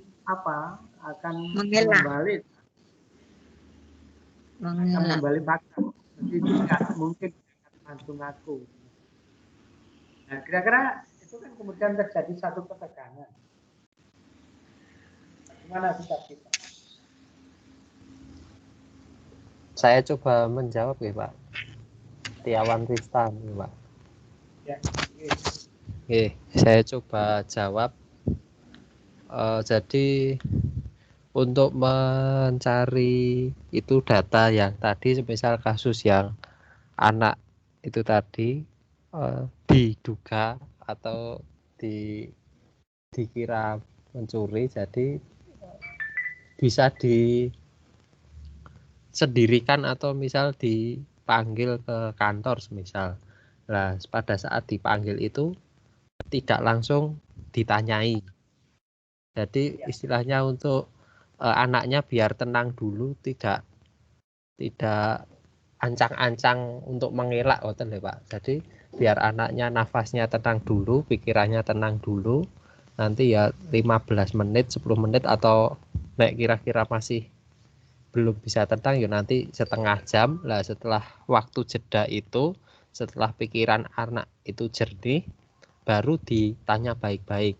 Ditanya tapi dengan tidak menyudutkan anak. Jadi ditanya dari perihal kejadiannya dan dari sudut pandang anaknya. Jadi di sini mengumpulkan informasi yang sebanyak-banyaknya secara objektif dan dari sudut pandang si anak. Nah, dari situ nanti kemudian diberi pengarahan-pengarahan yang mengarah ke penyadaran. Jadi apakah itu perbuatan jelek atau perbuatan yang tidak patut dilakukan. Nah, setelah itu nanti istilahnya ditanya lagi apakah benar melakukan seperti itu. Nek memang benar ya nek mengaku ya dihargai karena kejujurannya, tapi juga jangan dimarahi. Jadi istilahnya membuat anak itu jangan takut untuk jujur, tapi dengan pertimbangan yang lain ya karena telah mencuri ya harus diperingatkan, tapi dengan bukan peringatan yang keras yang membuat anak takut, tidak, tapi dengan penyadaran begitu Bapak. Begitu kalau jawaban dari saya Bapak, terima kasih. Oke, terima kasih. Ada lagi pandangan yang lain? Bagaimana cara meredam agar tidak terjadi ketegangan? Karena biasanya antara fakta dan pernyataan itu kan tentu berbeda. Ya wajar kalau terjadi satu ketegangan. Karena kita sifatnya mendidik, membimbing ya, tentu harus itu jangan sampai terjadi. Silakan pendapat yang lain.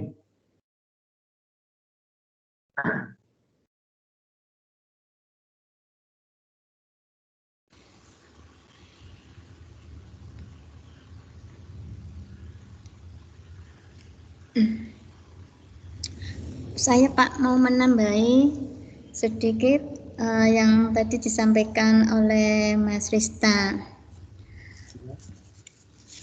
Untuk meredakan anak tersebut, ya kita tanyain dengan baik-baik. Kita tanyakan kronologinya, kenapa anak tersebut itu melakukan seperti itu, dengan tidak menekan anak tersebut hingga dia tidak merasa ibaratnya nggak tertekan, dan dengan kesadaran sendirinya dia akan mengatakan apa yang terjadi. Seperti itu Pak, supaya banyak kondisikan anak biar dia itu dengan sendirinya mengatakan apa yang terjadi. Jadinya anak tersebut tidak merasa tertekan. Terus setelah itu juga, kalau memang benar-benar dia mencuri, dia harus menunjukkan apa yang dicuri. Masalahnya kemungkinan itu hanya ibaratnya fitnahan-fitnahan teman aja, karena ada teman yang tidak suka, terus dia itu difitnah, padahal sebenarnya dia tidak mencuri. Ini karena ada pihak ketiga yang biar dia dianggap sebagai pencuri. Seperti itu Pak, penambahan dari saya. Berarti anak disuruh cerita gitu ya? Nggih Pak, seperti itu. Apa yang terjadi gitu ya. Sehingga nanti guru mencatat, mengevaluasi, akhirnya kemudian menyimpulkan.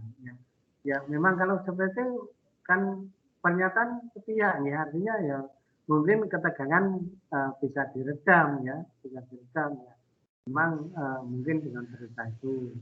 Kemudian juga seperti Mas Tiawan tadi, anak tenang dulu, baru kemudian diajak bicara. Ini juga bisa, sehingga tidak akan terjadi satu perbedaan pendapat yang mengarah kepada ketegangan yang terjadi antara pencari data dan pemberi keterangan. Oke, ini. Kemudian yang ketiga dalam menyediakan informasi yang dibutuhkan oleh subjek wawancara. Nah, ini memang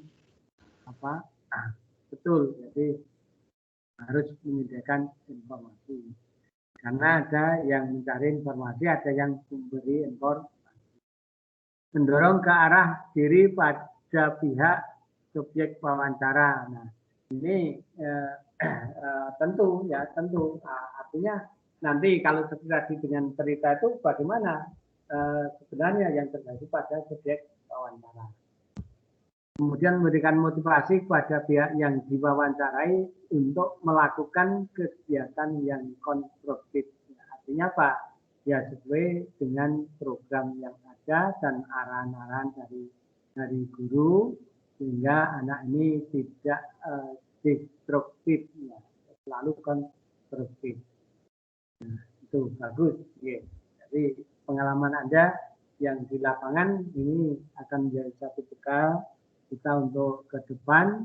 Kalau terjadi satu kasus dan bagaimana kita harus membimbing anak, Ini akan kemudian bisa disikapi dengan baik-baiknya. Kemudian yang ketiga adalah angket atau daftar isian. Angket atau daftar isian. Nah, angket adalah serangkaian pertanyaan yang atau pernyataan untuk mengumpulkan data. Ya, untuk mengumpulkan data. Ya, ini namanya angket. Nah, untuk mendapat jawaban, ya, jadi artinya apa? Pengumpul pernyataan atau pertanyaan, ya, yang dikumpulkan itu nanti akan mendapat jawaban. Nah, untuk mendapat jawaban, kemudian angket dapat digunakan untuk mengungkap berbagai data yang merupakan satu identitas anak, pengalaman, kegiatan, dan kondisi rumah. Ya, tentu dengan angket ini harus dipersiapkan lebih banyak oleh guru, dan saya kira lebih rumit, karena itu akan menggali pada lingkungan, ya, pada lingkungan anak, kemudian sampai pada nanti kondisi rumah. Pada kondisi rumah. Ini tentu instrumennya tidak mudah untuk dibuat, memerlukan satu pemikiran yang jauh. Karena apa? Karena ketika mungkin masuk pada kondisi rumah, ini ya karena orang banyak, mungkin ada orang tua yang dengan legowo memberikan informasi secara terus terangan padanya, mungkin juga ada yang mungkin bahkan malah tersinggung. Ini ada pengalaman seperti itu, ya. Maka seharusnya hati-hati dalam menyikapi tentang wawancara terkait dengan angket ini. Hati-hati sampai kembali terjadi dengan yang ada pada antara pencari data dan pemberi keterangan. Kemudian penunjuk praktis untuk menyusun angket, ya, adalah seperti berikut. Gunakan kata-kata yang tidak mempunyai arti rangkap. Kadang-kadang ini sulitnya seperti itu, ya. Mau menyeting kata yang tepat, yang penak, yang tidak mempunyai arti ganda itu seperti apa? Ini ya memang sulit. Sehingga antara pemberi keterangan dan pencari data itu pasti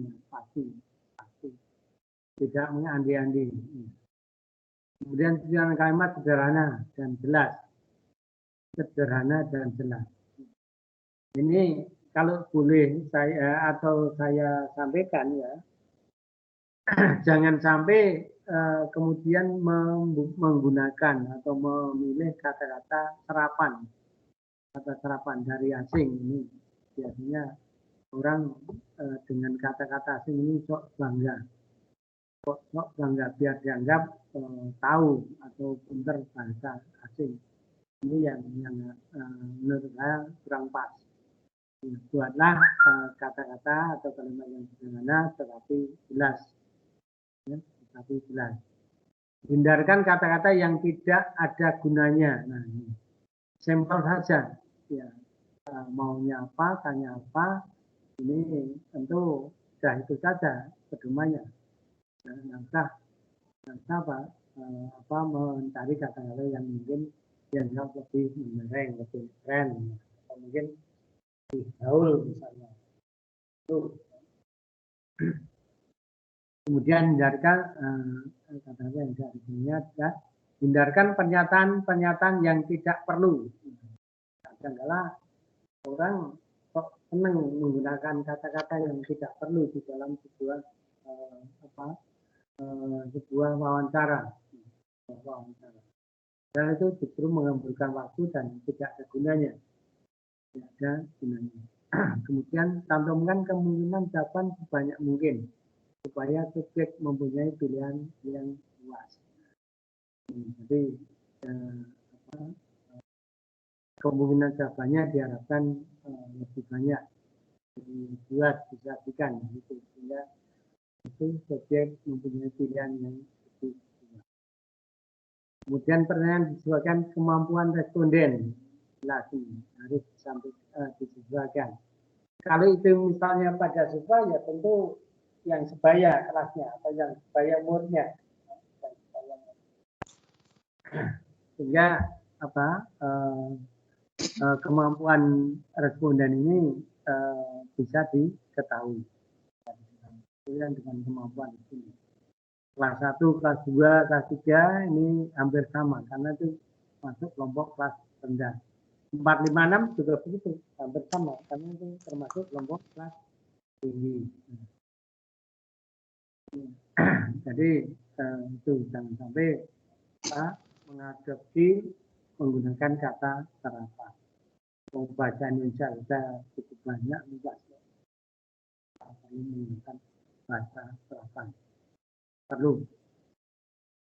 Kemudian pertanyaan disebutkan dengan responden sudah hindarkan kata-kata sugesti dan negatif. Nah, apalagi ini jangan sampai harus positif, semuanya harus positif, jangan sampai menggunakan kata yang negatif. Karena kita mendidik anak, membimbing anak, mengarahkan anak. Kalau kata-kata yang sudah negatif, ya jangan harapkan anak kemudian akan menjadi positif. Itu bertolak. Kemudian pertanyaan jangan memaksa untuk dijawab. Nah, ini. Jangan memaksa untuk dijawab. Artinya apa? Miring seperti tadi. Nah, kalau misalnya apa itu perlu cerita, ya suruh cerita aja. Sehingga kan itu muncul dari hatinya.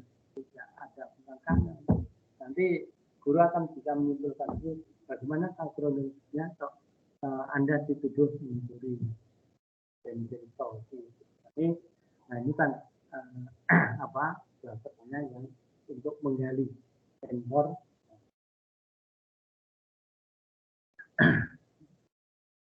Nah, kemudian bentuk struktur tertutup lebih baik daripada yang terbuka. Nah, ini silakan disikapi sehingga jangan sampai anak ini kemudian menjadi satu beban.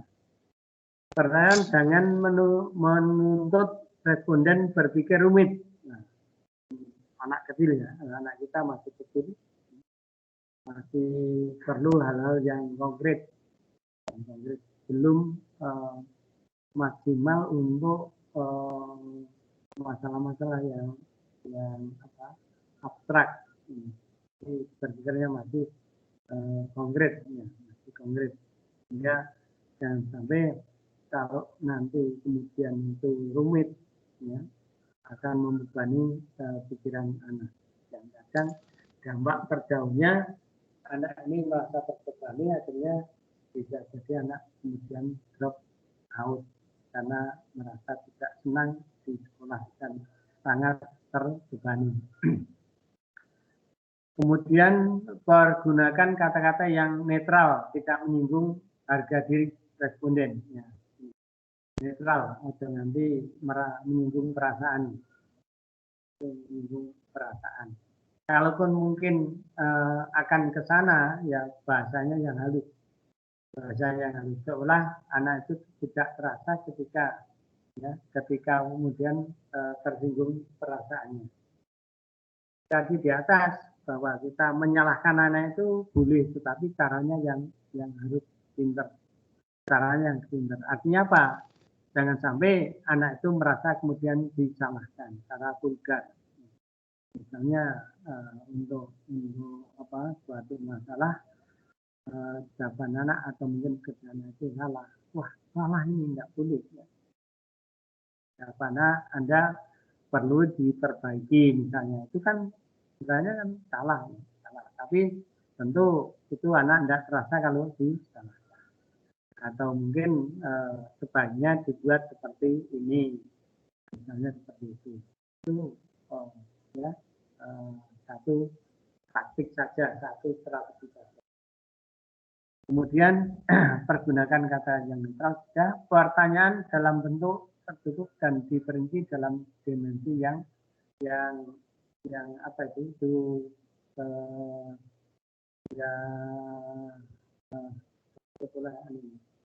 Coba apa? Tolong dibacakan yang paling akhir, nomor 12.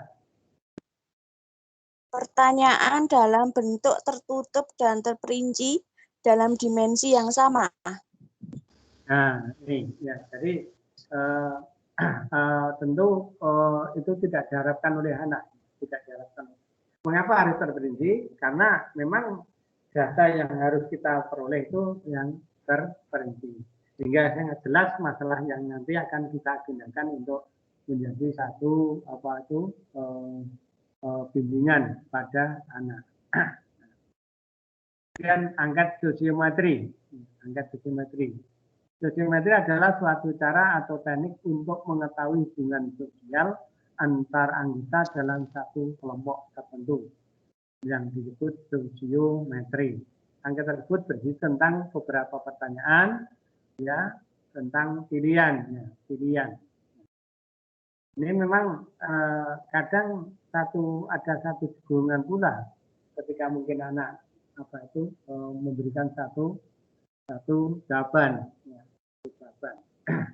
di situ ada format hari tanggal kemudian nama.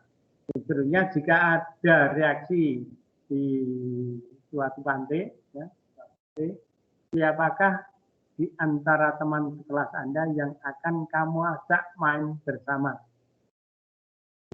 Jadi jika ada rekreasi ke suatu pantai, siapakah di antara teman kelas Anda yang akan kamu ajak main bersama?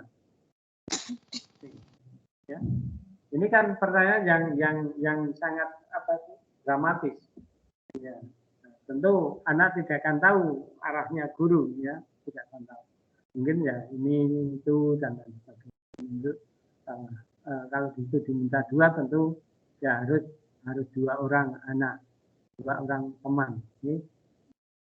Kemudian dalam seismogram akan terlihat siapa memilih siapa dan siapa yang banyak terpilih. Akhirnya nanti ada anak yang istilahnya apa? Istilahnya terisolasi atau tidak terpilih. Tolak. Nah, ini kan menjadi satu beban pada anak. Kemudian berdasarkan hasil pengukuran seismetri itu maka guru dapat mengetahui siapa harus banyak mendapatkan bimbingan sosial. Ya. Jadi tentu kalau menurut Anda siapa yang harus mendapat banyak bimbingan sosial? Kalau di situ ada kategori siapa yang banyak terpilih, ya siapa yang ditolak, siapa yang tidak dipilih. Nah ini kira-kira yang nanti akan mendapat banyak bimbingan yang sosialnya siapa itu? Yang tidak dipilih, Pak. Nah, yang tidak dipilih. Mengapa tidak dipilih? Sekitar jam 3. Ya, satu catatan kita. Ngopo kok bocah iki rada disenengi kantang. Kelihatannya jamnya cukup ya? Ya. Nggih, Pak. Menit. Ya, tinggal 1 Sudah menit. jam 3. Ya, teman-teman. 1 menit. Ini adalah pertemuan yang terakhir. Ya. Oleh karena itu, saya ingin mengucapkan yang pertama, mohon maaf atas 8 kali pertemuan kita. Kalau mungkin ada kata-kata sesuatu yang tidak berkenan di hati teman-teman, saya mohon maaf dan mungkin juga sebaliknya, ya. Kemudian saya hanya bisa mendoakan pada teman-teman di ujian akhir semester nanti bisa mengerjakan dengan baik dan akhirnya juga kemudian mendapatkan nilai yang baik juga. Amin. Amin. Amin. Terima kasih Bapak. Jadi, itu saja pesan saya. Semoga nanti berhasil semuanya, sukses semuanya. Sekian, terima kasih. Amin. Sampai jumpa di lain kesempatan. Selamat sore. Terima kasih, Pak. Terima kasih Pak. Terima kasih, Pak. Terima kasih Pak. Bapak. Pangapunten nggih, Pak, menawi enten lepatipun, Pak. Ya, sama-sama semuanya mungkin punya hilap kan.